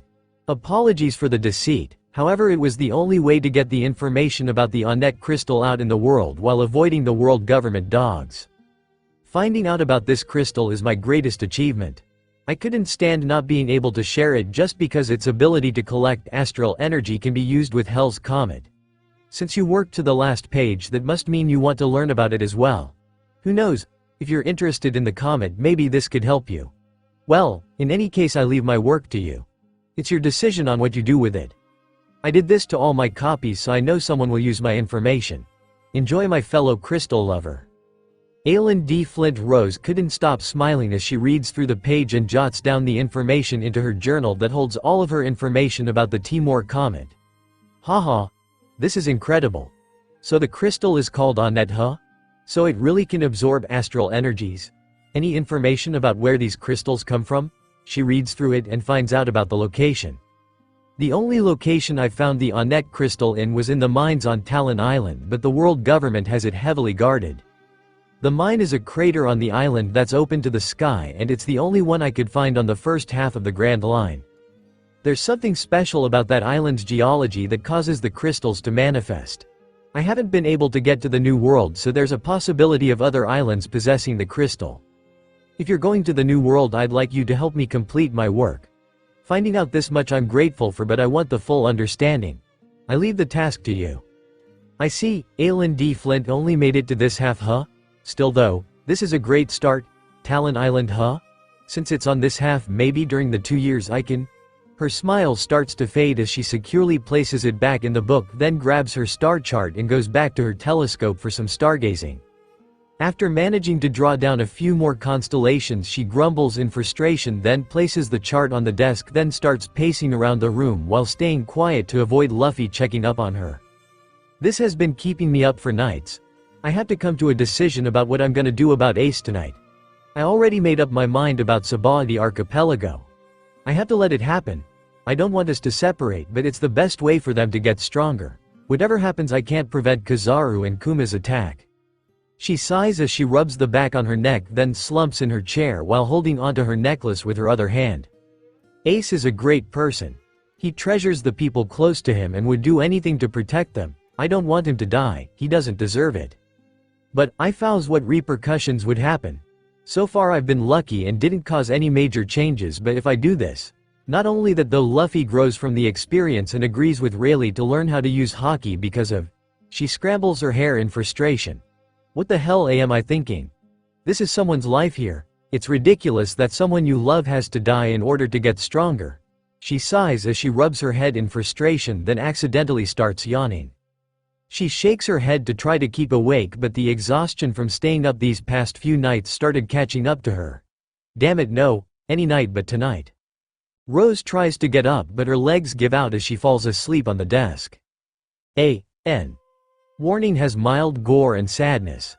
Scroll past until the lettering is no longer italicized if you don't wish to read. 2 a.m. on September 1st in New York. 10-year-old Rose was asleep in her bed until she started hearing crashes. What the? Rose slowly got up, and as the crashes got louder she started to become fully awake. What's going on? Rose jumps out of the bed when Teresa runs into the room and picks her up. Mom, what's happening? Rose asks as Teresa opens the window to the fire escape. Rose, listen to me. I need you to take this phone and call the police. Rose widens her eyes in shock as she takes the phone from her mom. What's going on? Where's Dad? Teresa places her out on the fire escape and gets ready to close the window. He's taking care of the burglars. I'm gonna go help him. What? I gotta help too. She tries to go back in but Teresa doesn't let her. No, Rose. You need to call the police. Also, you have a more important job right there. She points to Rose's necklace, causing her to look down at it. This necklace we gave you last week is a very important treasure. I need you to protect that necklace for us. Please do what I say. Everything's gonna be fine. Teresa smiles as she quickly closes the window before Rose can get in and closes the curtains. Mom, stop it. Let me in. She tries to open the window but it won't budge. She uses the phone to call the police. Hello, there are burglars at my house. She tells them the address when she keeps hearing crashes. Maybe I can get in from the other window. She hangs up the phone and runs to the next window where the curtains almost closed all the way. She can see Teresa and Joe fighting off 3 men dressed in black wearing black ski masks. Get out of my house. Joe yells as he fights off 2 of them while Teresa faces the other. The leader of the group, Sam, kicks Joe in the gut, knocking the wind out of him while he throws him across the room. Joe. Teresa kicks a guy in the family jewels, then knocks him over to the others as she runs over to Joe. You two are a lot more trouble than you're worth.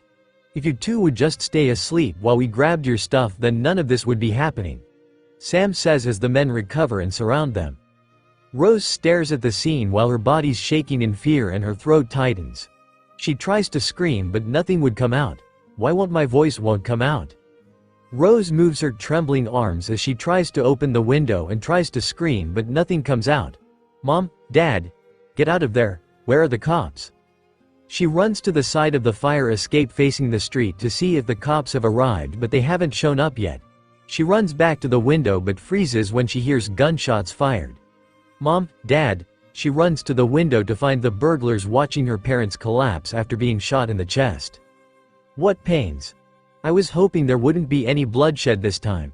Come on, boys. Let's search the place before the cops show up. Sam puts the gun away and searches the house with the 2 lackeys. Rose watched the burglars leave the room completely frozen until tears start streaming down her face, then she starts banging the window. Mom, Dad. Get up. Don't just lay there, she tries screaming. But her voice keeps failing while she doesn't take her purple eyes off her parents' non-moving bodies as their blood keeps spilling out of their bullet wounds. She keeps trying to open the window when she hears a crash and sees flames from the other room, then hears Sam shouting. Kevin, you idiot, why did you set the place on fire? It was an accident, boss, Kevin yells. Let's just get out of here. These guys didn't have much but some stupid mumbo-jumbo about other worlds. Better used for the fire. The research, forget that. I gotta get to Mom and Dad. Rose tries going in from another window but none of them are budging. She freezes when she hears a window open. Sam opens the window and starts heading out. Let's get out of here before the fire gets worse, huh? He looks around the fire escape to see that no one was there. Must have imagined it. Rose climbed down the fire escape and hid behind some trash cans in the alleyway, then watched the burglars get down from the fire escape and run as the police and fire department arrive. Damn it. My body acted on its own. I couldn't help them. Mom. Dad.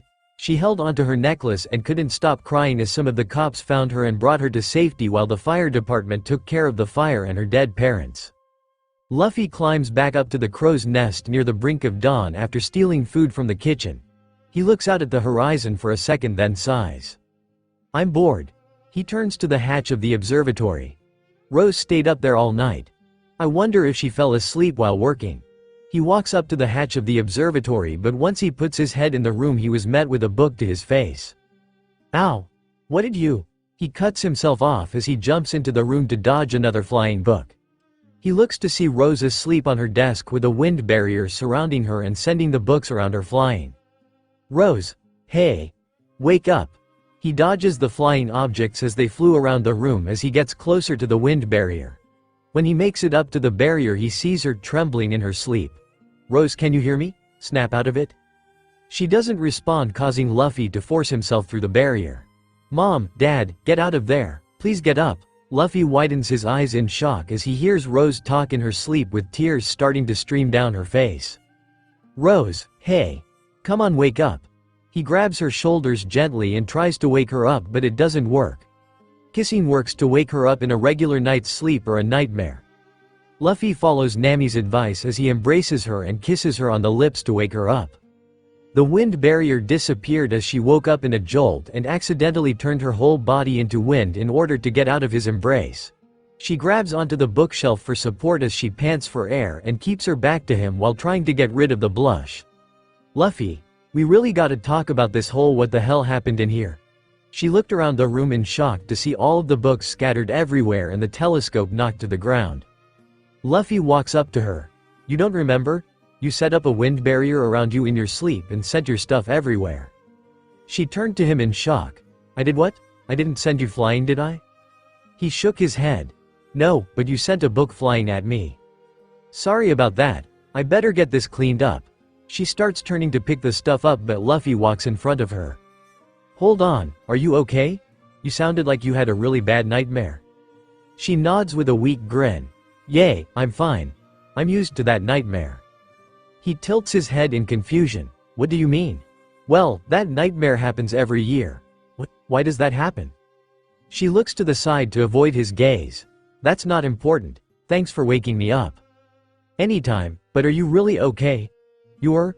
It's fine already. Just drop it." Rose snaps back at him, causing him to flinch. She calms down, then sighs as she turns her back to him and starts picking up the books. "Sorok, I really do need to clean this up. You should get back to the crow's nest too before Nami finds out you've been skipping out on night watch."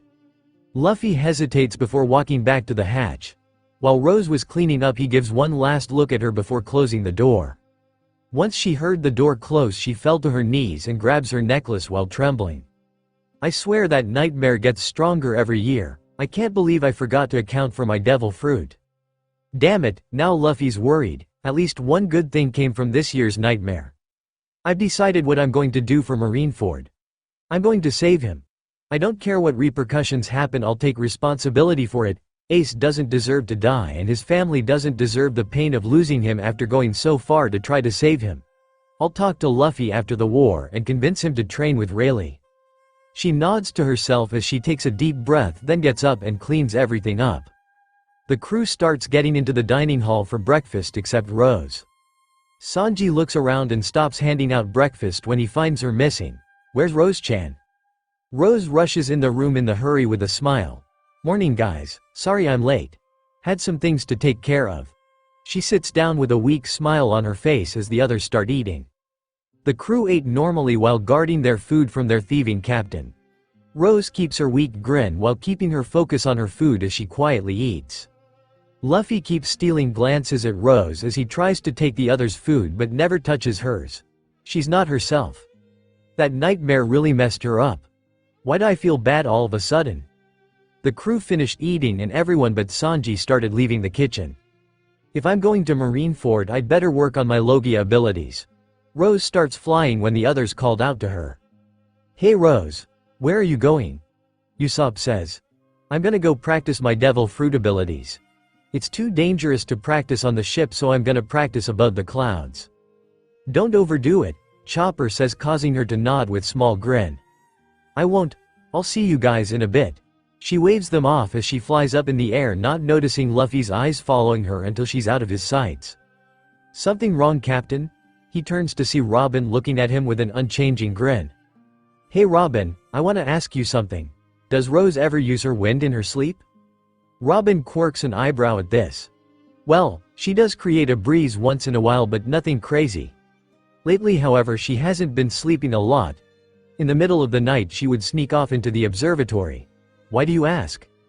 He shifts his eyes everywhere. "And nothing, thanks Robin." He walks away, leaving Robin to chuckle at his reaction, then head to the library. "She wouldn't want me to tell the others. Still." Luffy looks up at the clouds she's practicing above. "She's always there to cheer me up when I'm down. I want to do the same for her." He goes inside the ship to find Nami, but when he reaches the door to her office he found a note on it. "If there isn't a storm or enemies approaching, do not bother me, or I will fine you 1 billion belly." Luffy gulps at the note, then quietly walks away from the door and back onto the deck to find Zoro sleeping on the deck. Zoro sleeps a lot. Maybe you'll know what to do. Luffy walks up to Zoro and sits next to him, then pokes him to the side of the head, but he doesn't respond. Luffy pokes him again, but he turns his back to him.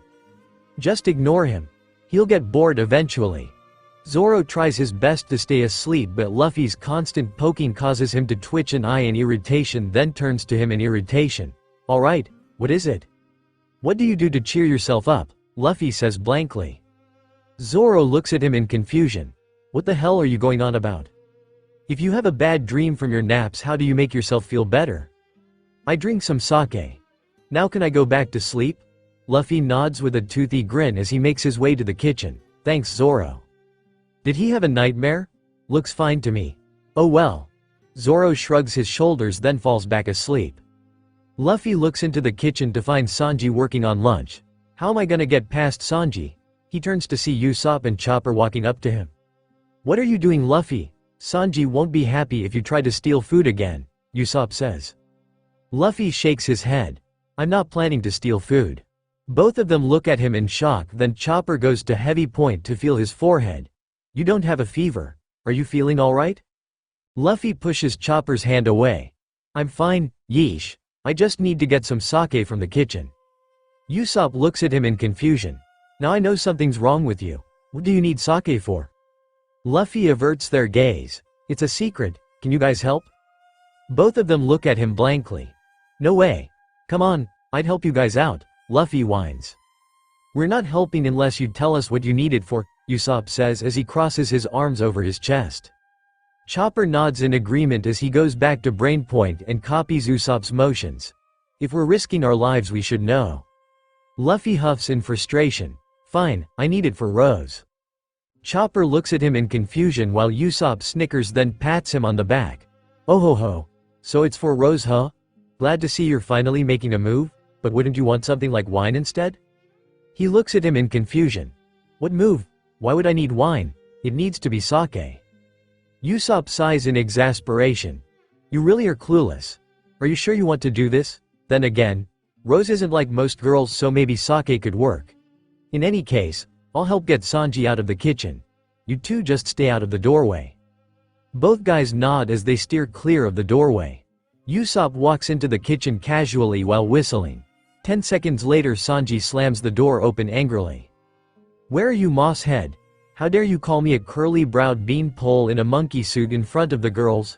Sanji spots Zoro and immediately kicks him on the head. Zoro recovers and gets up in irritation with his hands on his katanas. What the hell are you talking about? I've had enough of people waking me up for stupid shit. Zoro and Sanji got into a leg and sword brawl while Luffy and Chopper cautiously walk into the kitchen. That was awesome, Usopp, Chopper says while Usopp smirks with pride. Leave it to Captain Usopp to get the job done. Luffy, you got the... Luffy eats some meat from the fridge, then goes to the liquor cabinet. Which one'll work? Both of them look at him in shock. You wanted to come in without knowing which one to grab? I don't know anything about sake. Funny, I didn't take you three for sake drinkers. All three of them freeze as they turn to the doorway to find Sanji lighting his cigarette with a dark aura surrounding him. The trio freeze in fear as Sanji walks up to them menacingly.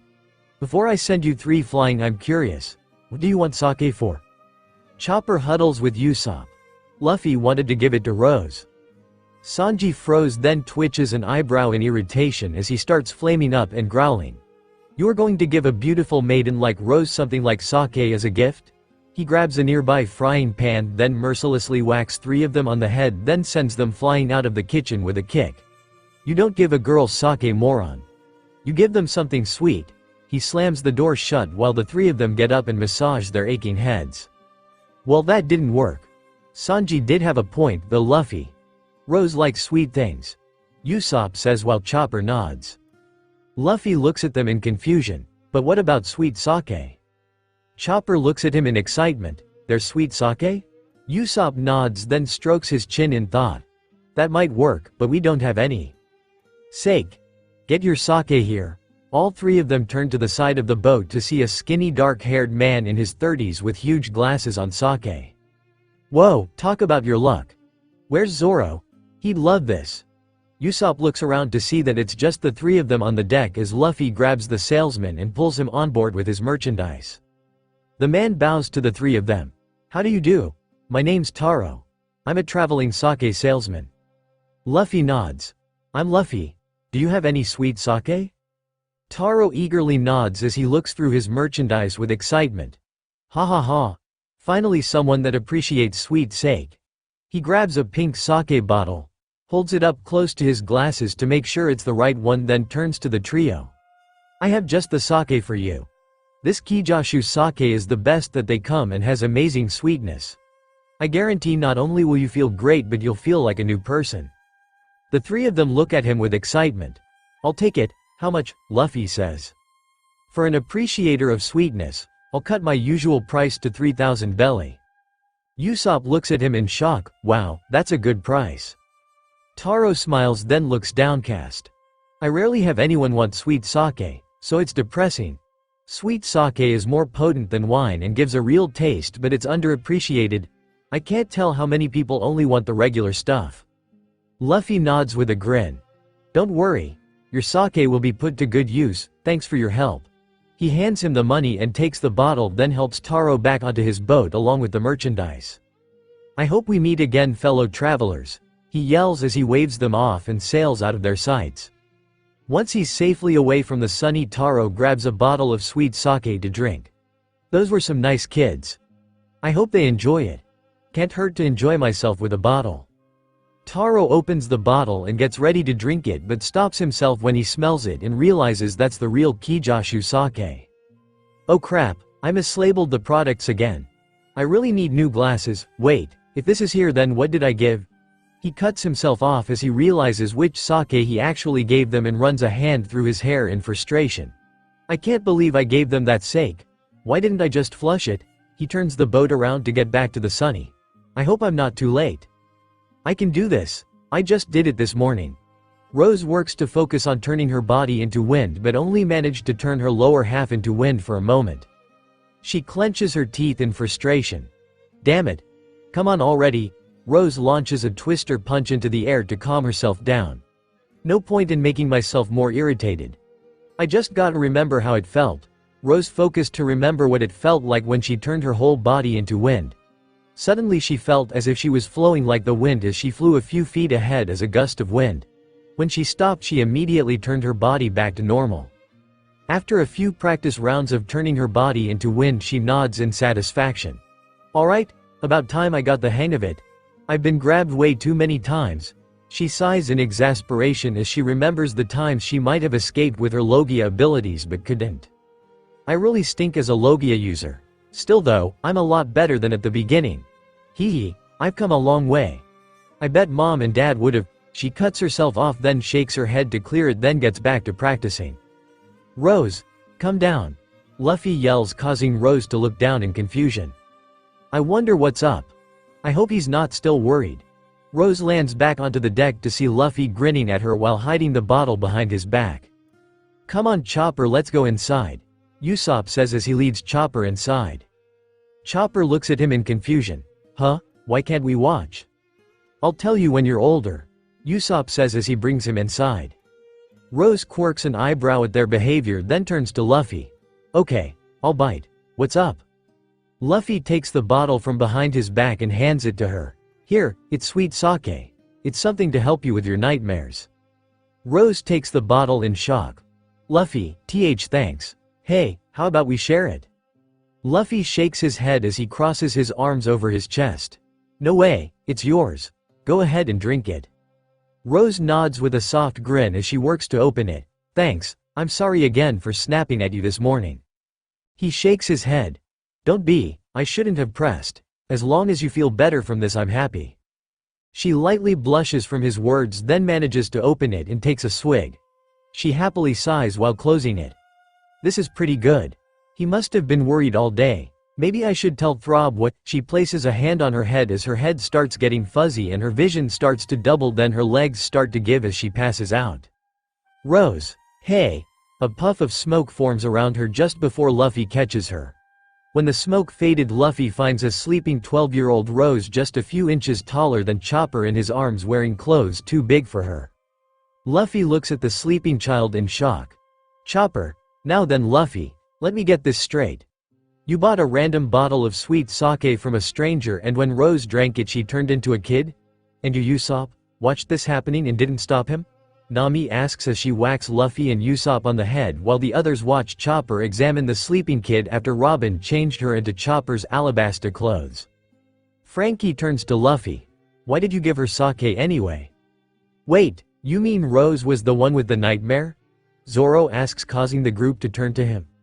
You know something about this, Zoro-san? Brook asks, causing Zoro to nod. Luffy was bothering me about what I do if I had a nightmare, and I told him that I use sake. Nami turns to glare at Luffy. Why didn't you tell me about this, Luffy? Luffy raises his hands defensively. You're the first one I went to for advice, but the note said not to bother you. If it had to do with you and Rose, I don't care, you idiot. Nami whacked him for about the 5th time today, causing Robin to place a hand on her shoulder. I wouldn't be yelling if I were you. We shouldn't wake her. Nami nods in agreement. You're right, she needs as much sleep as she can get. Usopp looks at them in confusion. What do you mean? Ever since we left Thriller Bark, Rose hasn't been getting that much sleep. The best night was probably 4 hours, Robin says. Could it all be nightmares? Or maybe some bad visions? Sanji asks. Robin shakes her head. I don't think it's about her visions, they don't happen when she's asleep. Luffy looks at Rose sadly. When I woke her up from her nightmare this morning, she said that her nightmare happened every year. Nami looks at him in surprise, then looks at her sadly. That explains why she wanted night watch last night. She must have been scared of it coming early. Chopper turns to the group. Rose's vitals seem normal. She looks like she's around 12. I don't know if I can reverse this, but... Hello. Luffy, Usopp, Chopper. Are you guys there? The trio widens their eyes as they hear Taro's voice. Luffy clenches his fists in rage as he runs outside with the rest of the crew following. Once they reach the deck, they look to see Luffy pull Taro up to the deck, then slam him to the wall in rage. What kind of sake did you give us? How can we fix Rose? Taro looks at him in shock. You mean I'm too late? I'm so sorry. IACCIDENTALY mislabeled my sake and gave you aged sake instead. Zoro looks at him in confusion. Aged sake? Taro quickly nods. Yay, it's a special sake that can randomly change a person's age when drinking it. Is there a remedy for this? Robin asks. He shakes his head. No, but your friend didn't drink the whole bottle, right? As long as she didn't drink the whole thing, it shouldn't be permanent. Luffy looks at him in surprise but kept his glare. How long will it last if she only took a mouthful of it? If it was just a mouthful, the effects should only last until tonight, tomorrow morning the latest. I'll give you a full refund and another sake for free as an apology. No thanks on your sake. We'd rather not get accidentally poisoned, Sanji says. I'm willing to take the refund though, Nami says, causing Taro to nod and hand her the 3,000 belly. Again, I'm really sorry about this. I always mislabel them because of these glasses. On my next island I'm going to get them fixed. I'll tell you what I know about the aged sake. Did your friend get older or younger? She got younger, Chopper says, causing him to nod. She shouldn't be alone then. When the sake makes someone younger, they temporarily lose the memories they had after that age until they're back to normal. Also, the drinker still keeps their devil fruit powers if they have any, whether older or younger. You guys can keep the sake as an apology gift. Maybe you can find it useful. Again, I'm really sorry. Taro jumps off the ship and back to his boat, then sails away while the 9 of them sigh in exasperation. So we have a 12-year-old devil fruit user who has no idea who we are.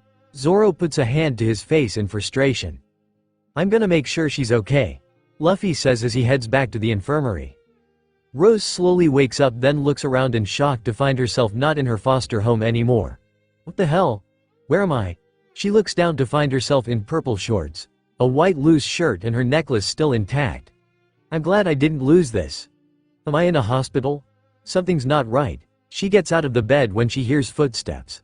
I better hide. If it's a doctor, then maybe I'll come out. She looks around to find an empty barrel and hides inside it. Luffy walks into the room and immediately starts to panic as he searches the room for her. Oh crap, Where is she? Rose watches the scrambling boy curiously from the peephole in the barrel. A boy? Where have I seen him before? This place is definitely not a hospital. Luffy runs out the room in a panic. Guys, she's gone. Rose peeks out of the barrel when the coast is clear. I gotta see what I'm up against. She looks at the room and finds her staff. I'd better take this. She grabs her staff then sneaks into another room to find herself in Nami's map room. Perfect, I can find out where I am. Rose walks up to the table to find one of the maps that she's working on. The Grand Line? Never heard of that place before. There's not even a showing of any of the continents on this map. This is weird. Wait, could I be in?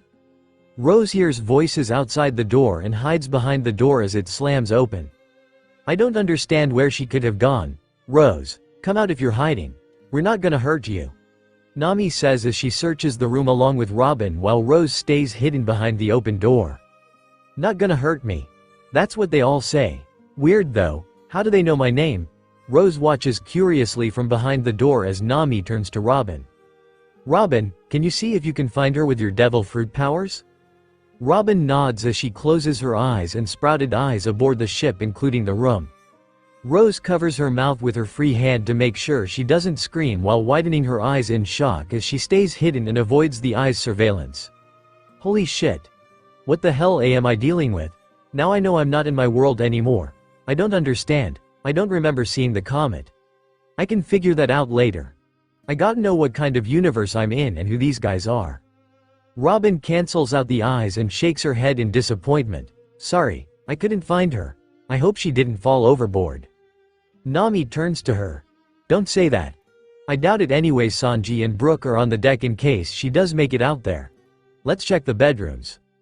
Robin nods as the two of them leave the room and close the door behind them. Rose sighs in relief.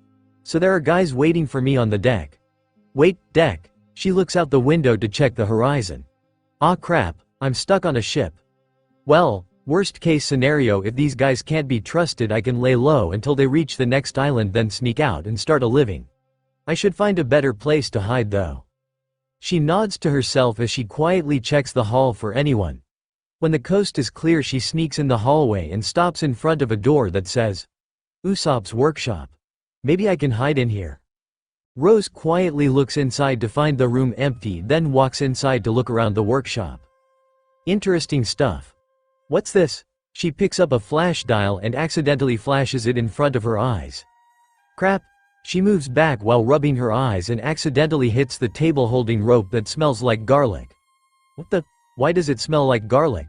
Actually, it smells pretty good. She enjoys the smell when she hears footsteps approaching. She grabs the dial and hides in one of the weapons cabinets, then cracks the door open to see Usopp, Frankie and Chopper walking in. These people just get weirder by the second. She looks at them in shock as they search the room. I definitely heard something and didn't you pick up Freckles' scent? Frankie asks. Chopper turns to him in anger. I'm not a bloodhound. Even if I could pick up her scent, it would be masked by this gross garlic smell. Yuck. Usopp turns to them as he searches the cabinets. My bad, that's my special skunk rope. As soon as I get the launcher ready, I plan on getting the enemies in a net that not only traps them but tortures them with the smell. Let's just keep searching the room. She peeks out of the door in confusion. Skunk rope? He should have picked a worse smell. Garlic smells great. Is the Speedo Man referring to me as Freckles? In any case, I'm lucky Deer Gorilla couldn't pick up my scent. I better prepare myself. She grips her staff in one hand while holding the flash dial with the other. If one of them opens the door, Usopp opens the door, causing Rose to activate the flash dial and blind him. Wah! He steps back as he covers his eyes, then Rose kicked him on the nose as she jumped out of the cabinet and started running. Hold on, Freckles. Frankie stretches his right arm to grab her, but she dodged his arm with bug eyes. Whoa! What the hell? She runs to the door, but Chopper goes into heavy point to block the door. Holy crap. He really is a deer gorilla. She uses her staff to hit him, but he dodges and tries to grab her, but his hands go through her. What the? Rose starts flying through Chopper and goes through the door to make a break for it with the three of them in pursuit. Holy shit. This is kind of awesome but terrifying at the same time. I can fly. What happened to me? I'm not a ghost, am I? Guys. We found her. Usopp yells as Zoro and Luffy head out the door ahead of them. Hold it right there. Zoro goes to grab her but she makes him go through her and tries to hit him with her staff but misses and accidentally creates a gust to send him flying at the trio. She dodges Luffy as he tries to grab her. Before Luffy can react, Rose hits him in the face with a twister punch and sends him flying before she flew away. What the? Can I manipulate the wind? Whoa, I'm like Kazuma from K's No Stigma. Hold on, the green-haired dude and the straw hat guy from before look familiar. Damn it, what the hell's going on here? She flies onto the deck to find Sanji running to her. Hold on Rose-chan, take it easy. She glares at him as she uses her wind to slam his back to the mast, then points her staff to his chest. How do you know my name? The guys along with Nami and Robin make it up to the deck and surround her. Just calm down Rose. We're your friends, Nami says as she tries to walk up to her but Rose glares at her as she points her staff to Nami, causing her to stop. Don't move. I want answers. Who the hell are? She cuts herself off as she looks up in shock to see the Straw Hat's Jolly Roger on the sail. You gotta be freaking kidding me. I'm in the One Piece world? The one anime that I didn't look into yet? She clenches her staff while the others follow her gaze and realize she's looking at the sail. Yes, we're pirates, but don't worry, we're not gonna hurt you. Actually, you're a part of the crew, Usopp says, causing her to turn to him in confusion. What are you talking about? You've been a part of the crew for over a month now, Robin says while Rose keeps her guard up. Then why don't I remember it? You drank some sake that turned you into a kid, Zoro says, causing her to look at them in disbelief. That's the dumbest thing I've ever heard. Then again, I heard One Piece was nuts, so it might be possible. She looks at them skeptically while keeping her guard up. I'm gonna need some proof before I believe you guys. Luffy looks at her in confusion. Like what? Rose tilts her head in thought. How about saying some things that you know about me? Luffy nods. You love the stars and aim for the nose a lot when you fight. You didn't know how to fish until you joined the crew, Chopper says. You're studying a comet called the Timor Comet, Frankie says. You're psychic, Robin says. Rose quirks an eyebrow at her. Psychic? What is she talking about? Is that a cover I made to hide the fact that I'm from another world? In any case, besides that, it looks like they check out. Brooke walks up behind her while she was in thought. You also sing like an angel and play the guitar beautifully. Rose turns around, then drops her staff in shock as she looks up at Brooke with eyes as wide as plates and her mouth hung open. Oh crap, she's scared. The crew looks at her with worry until she starts smiling at him with stars in her eyes. Wow, a skeleton. That's so cool. What's your name? Is that a wig or your real hair?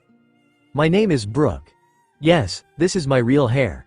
She politely bows to him. That's awesome. Nice to meet you. The rest of the crew but Robin face plants on the ground while they exchanged greetings, then yell out in disbelief. You let your guard down with the skeleton?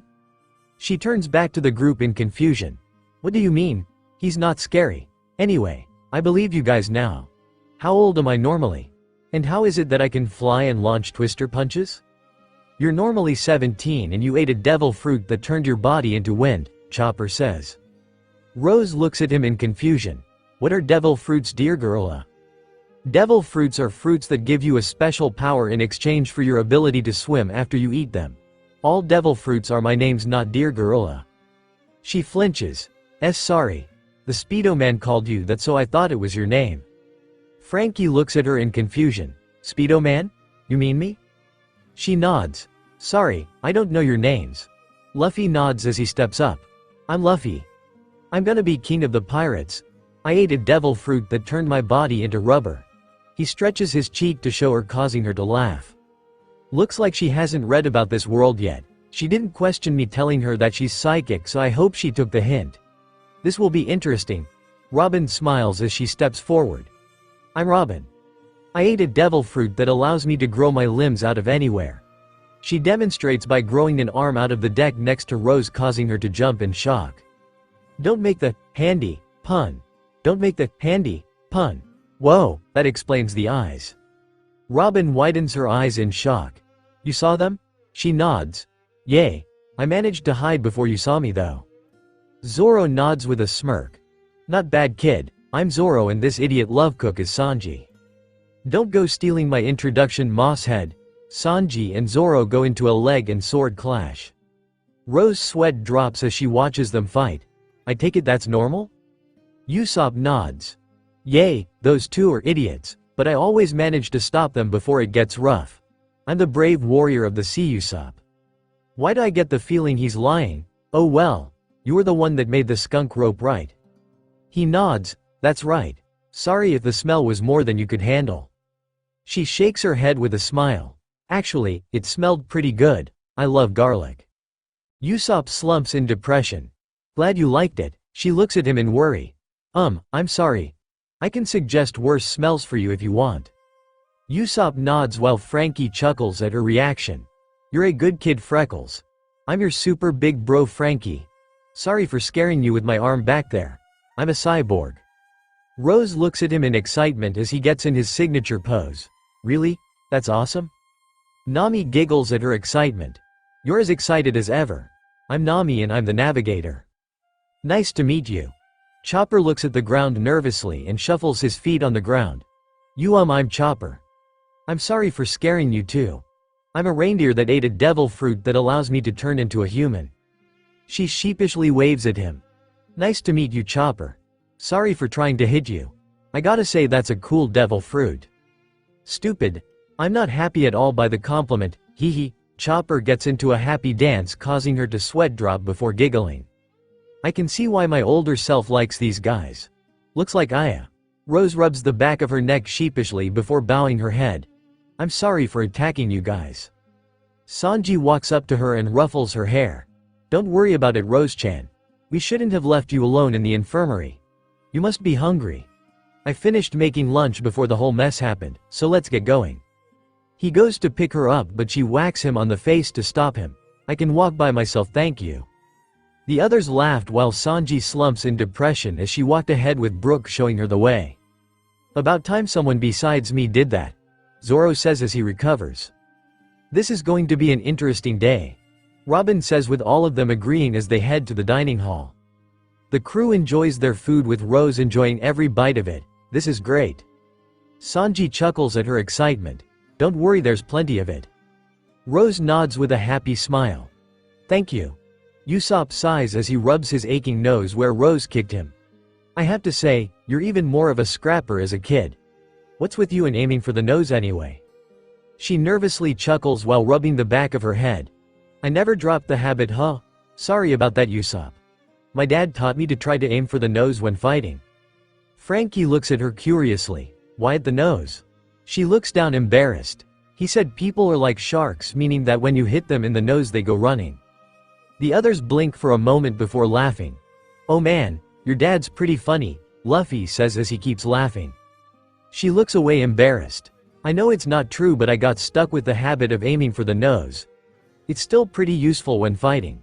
Am I still a good fighter when I'm older? Zoro nods. At first you sucked as a devil fruit user and still have times when you mess up, but you're not bad in a fight. Rose nods in approval. Glad to hear I didn't grow soft. I take it when I first came on board things were nuts for you guys. Nami sighs. If you think you were bad today, try having someone just fly onto the ship and sneak into the infirmary. Afterwards, our swordsman here thought it was a good idea to get into a high-speed chase with you. Zoro groans at the memory while Robin giggles. Hard to forget that day. Rose laughs at the story. That must have been nuts. Hold on, flew here? Looks like it's true that the older me never told them. I better stay quiet too. You seem to be taking turning into a kid pretty well, Rose-san, Brook says, causing her to turn to him. Well, I can't remember my older self, so I find it more shocking being on a pirate ship. By the way, how exactly did I turn into a kid? You guys said something about sake. Luffy looks at her sadly then turns away. I'm sorry, it's my fault. I wanted to cheer you up by giving you sweet sake, but the sales guy mixed the bottles and gave me aged sake.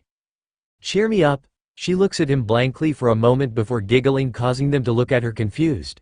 Hee hee, so that's what happened. Don't worry about it, Captain, this has definitely cheered me up. I'm sure I'll be laughing at this when I'm back to normal. This is temporary, right? Chopper nods. Yay, the salesman said that you should be back to normal by tonight or tomorrow. She nods with a grin. Good to know, until then please bear with me. Luffy blinks in surprise before grinning. Not a problem, come on, let's go play. Yay! Rose ran out with Luffy along with Chopper and Usopp. Frankie chuckles as they left. That's definitely Freckles. Robin nods in agreement. She hasn't mentioned being from another world once. Seems she understood the situation. Smart girl. I think it's best if we don't bring up what today is. Sanji nods in agreement. I agree, no need to upset her. The others nod in agreement as they start leaving the dining hall. So it's like this? Rose copies Usopp's cast as the four of them went fishing. Usopp nods in approval. Yay, good job. Now don't get discouraged if you can't get it at your first try. At my 5th try I caught a giant koi fish and gave it to Usopp. I think I caught something. Rose yells as she tries to reel it in, causing the three of them to look at her in shock. Again, what's with you and fishing? Usopp yells. How should I know? I don't remember fishing before. Rose works to reel it in, but the fish was too strong, causing her to start falling with the pole, but Luffy quickly wraps his arms around her while Chopper helps her reel it in with heavy point. Don't let go of the pole, Rose, Luffy says as he makes sure she doesn't fall. Rose struggles to hold the pole while hiding her blush from getting hugged. Alright. The three of them pulled together while Usopp got the net ready and caught the giant barracuda that went flying at them, then started snapping at them through the net. Wah! It's gonna eat me. Usopp hurries to put the barracuda in the fish tank while the others started running to the dining hall to watch the barracuda get placed in the water. Awesome. Great job, Rose, Chopper says as he looks at her in excitement as Usopp walks in. Rose gives him a sheepish grin while rubbing the back of her neck. Thanks. I guess I was lucky. Luffy shakes his head with a grin. No way. Even on your first day on the crew you managed to catch a flying shark. She looks at him in shock. I did what? It was a normal shark, but Luffy sent it flying and then you caught it with your wind. I still can't believe your luck with fish, Usopp says as he slumps in depression. Rose goes to him and pats his shoulder. You taught me on my first day here, right? I'm sure your teaching helped me a lot. Thanks for the help. Usopp immediately recovers. Not a problem, Captain Usopp is always here to teach. The four of them grin when Nami runs into the room. Guys, we got a ship full of bounty hunters attacking. What? The four of them run out of the room to see a giant ship full of bounty hunters firing cannons at them and jumping onto the ship. Before Rose could react, Luffy picked her up and ran to the infirmary. She looks at him in shock as she struggles to get down, but he keeps a hold of her. Hey, what are you doing? I can fight too. He shakes his head as he stops in the infirmary and sets her down. No way. I got another job for you. He takes his hat off and puts it on her head. This hat is an important treasure. I need you to keep it safe for me. Rose froze in shock as she remembers her mom. This necklace is an important treasure.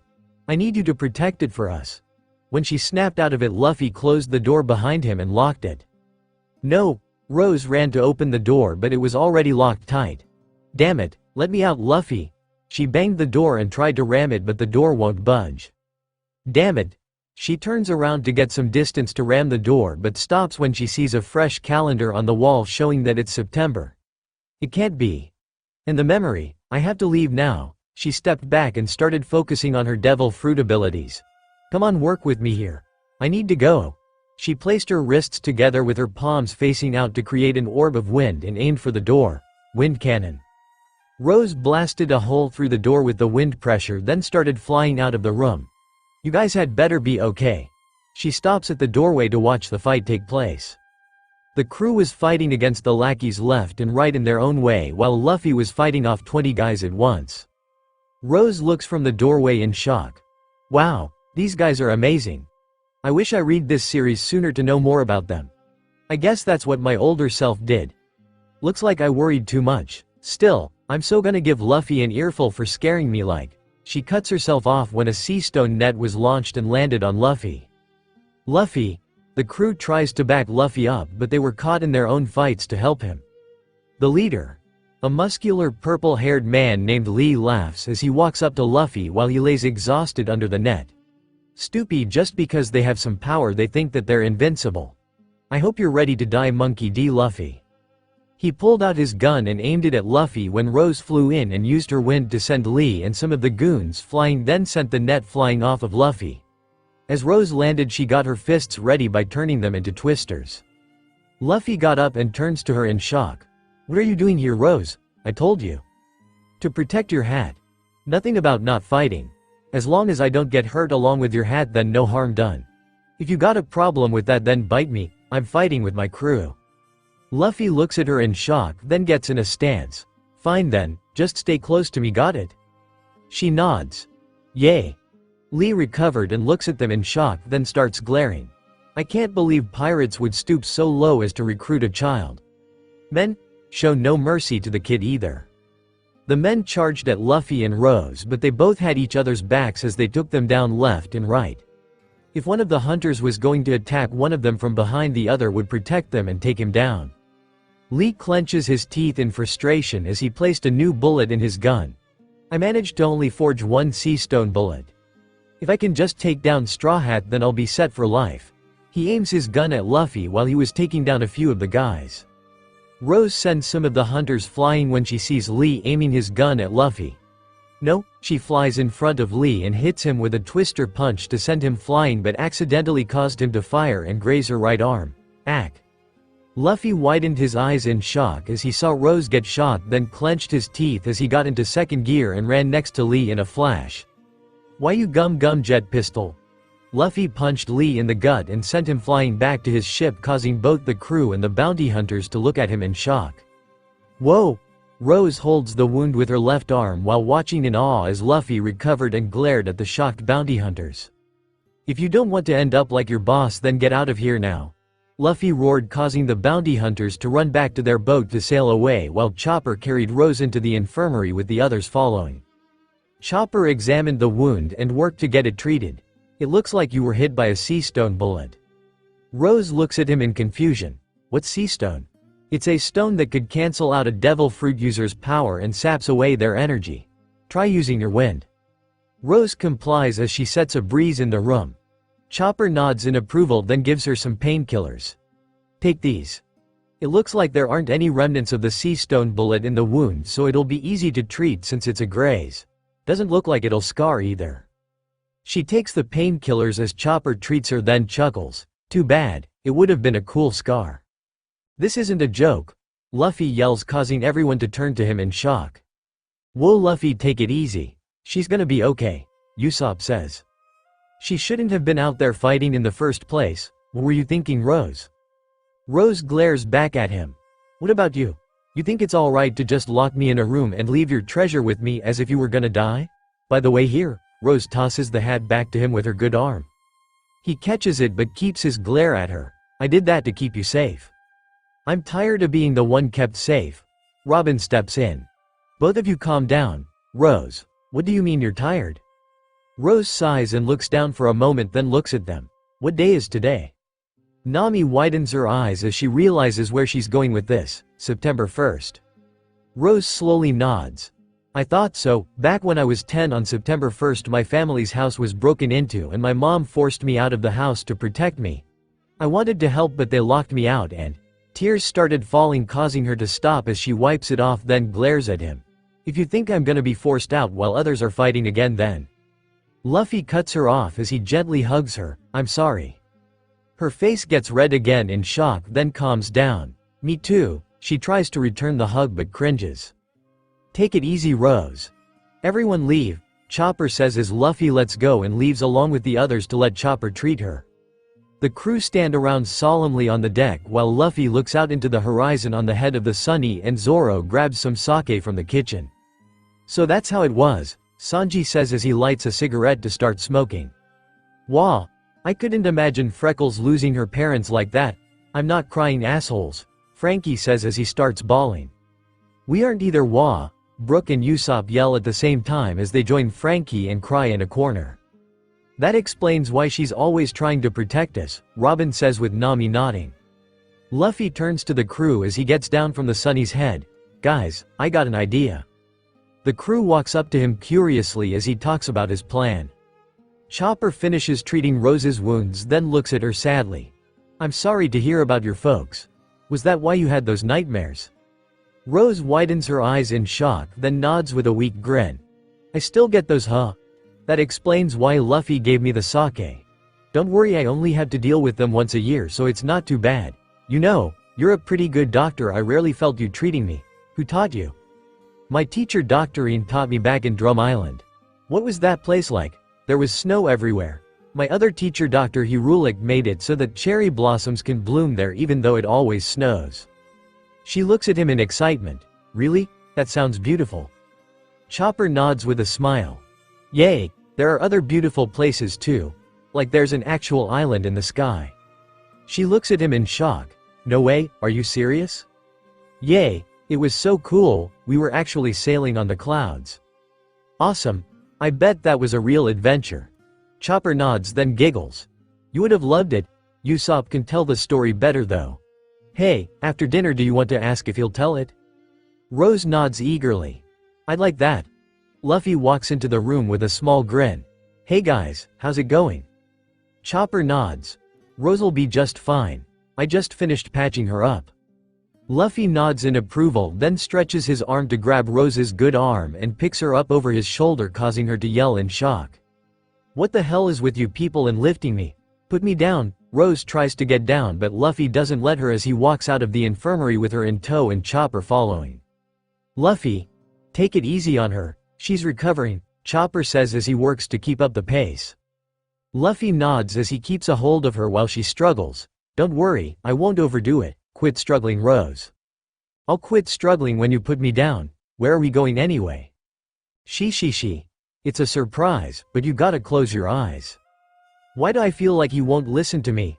Sigh asterisk. Fine. Rose complies and keeps her eyes closed as the three of them made it to the dining hall.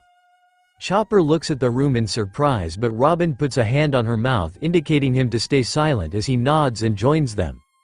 Luffy sets her down in a chair then joins the group. Okay, open them.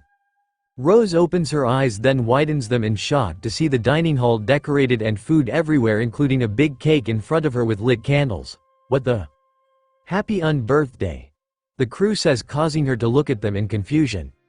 Unbirthday? Luffy nods with a toothy grin.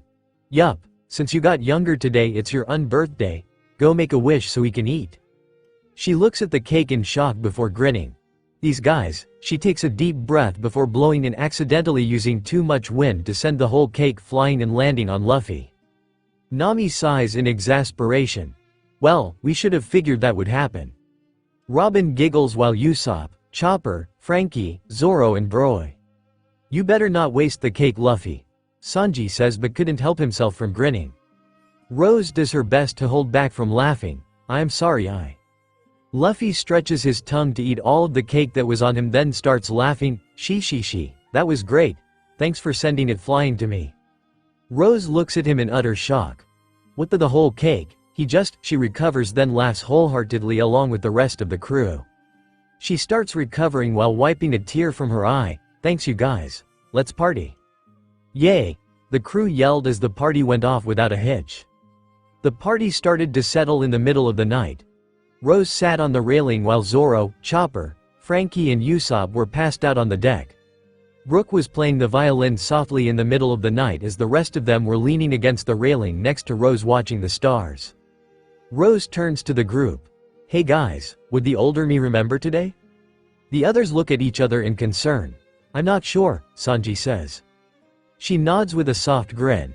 I see, if I don't remember can you guys remind me? I'd rather not forget today for once.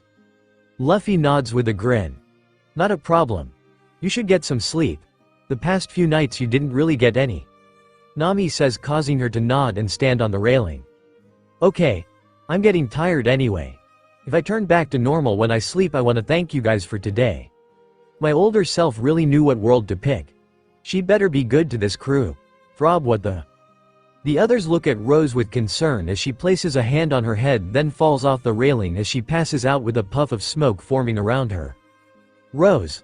Luffy stretches his arm out and managed to grab 17-year-old Rose before she landed in the ocean.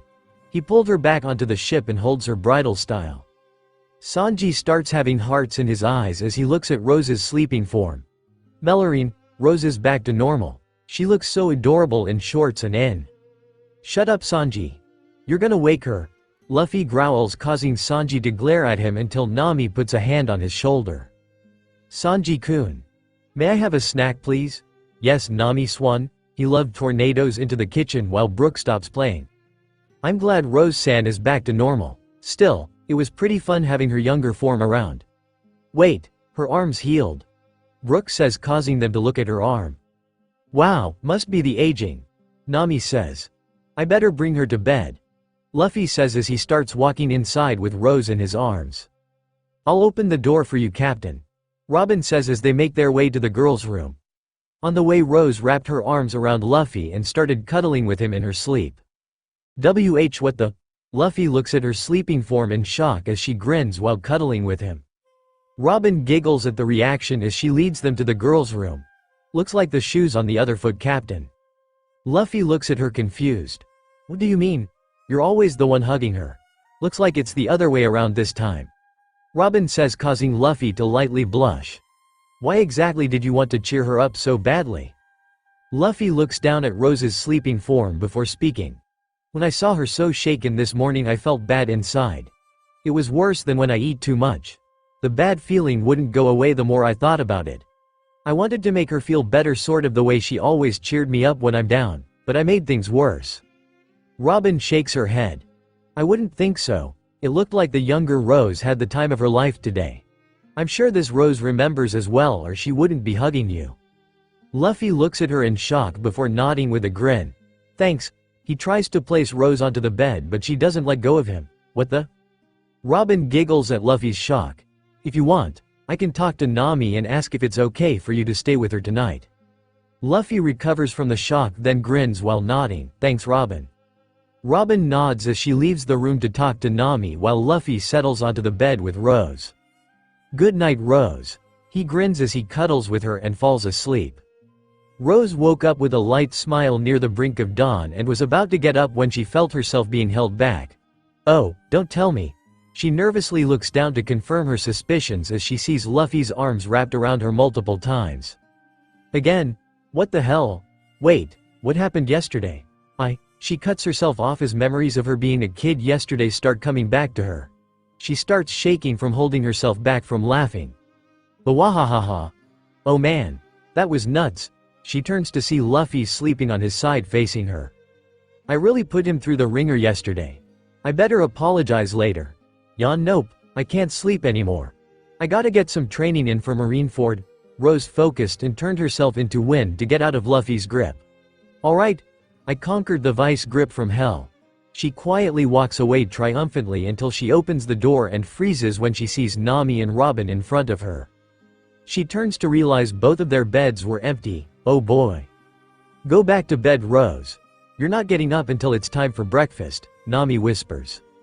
Rose looks at her in confusion, then starts whispering. Huh? What do you mean? You're catching up on your sleep, Robin says. She looks at them in disbelief. Guys, come on. I slept enough yesterday, didn't I? Nami shakes her head. Not long enough. Your nightmare shouldn't come back until next year, right? So what's the problem? For one thing, my bed's OCCU. Rose was cut off as Luffy stretched his arm around her waist and pulled her back onto the bed in his sleep. She turns to him in complete shock. How did he know WHO to freaking grab in his sleep? Nami and Robin both giggle at her reaction. Seems like the captain's on our side too. By the way, do you remember what happened yesterday? Robin asks. Rose nods. Yay, sorry for the trouble and thanks for dealing with me. I'm never gonna forget this one. She lightly giggles as she tries to get out of bed but was held back by Luffy's arms. She blushes from the embarrassment, then points to Luffy. This, I don't remember though. Why is Luffy in my bed? You clung to him in your sleep, Robin says. Rose widens her eyes in shock. I did what? Nami nods with a mischievous smirk. Yup, you wouldn't let go of him, so we agreed he could stay here.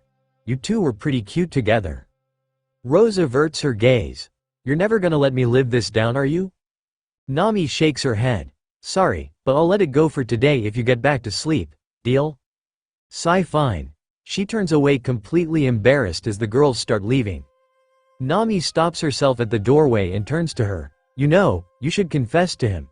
Chances are, it'll be years if it's up to him. Rose widens her eyes while Nami giggles and closes the door. See, confess? I don't remember being in a shoujo manga. And how many times do I need to say that I'm not in love with? She freezes as she looks at Luffy's sleeping face and realizes that she couldn't finish the thought. That's how it is, huh? She sighs, then relaxes in Luffy's embrace. Even if I had the guts to say anything, we'd just be separated at Sabaody. I'm sorry, Luffy. She gives him a soft look as she snuggles up to him and hugs him before falling into a dreamless sleep.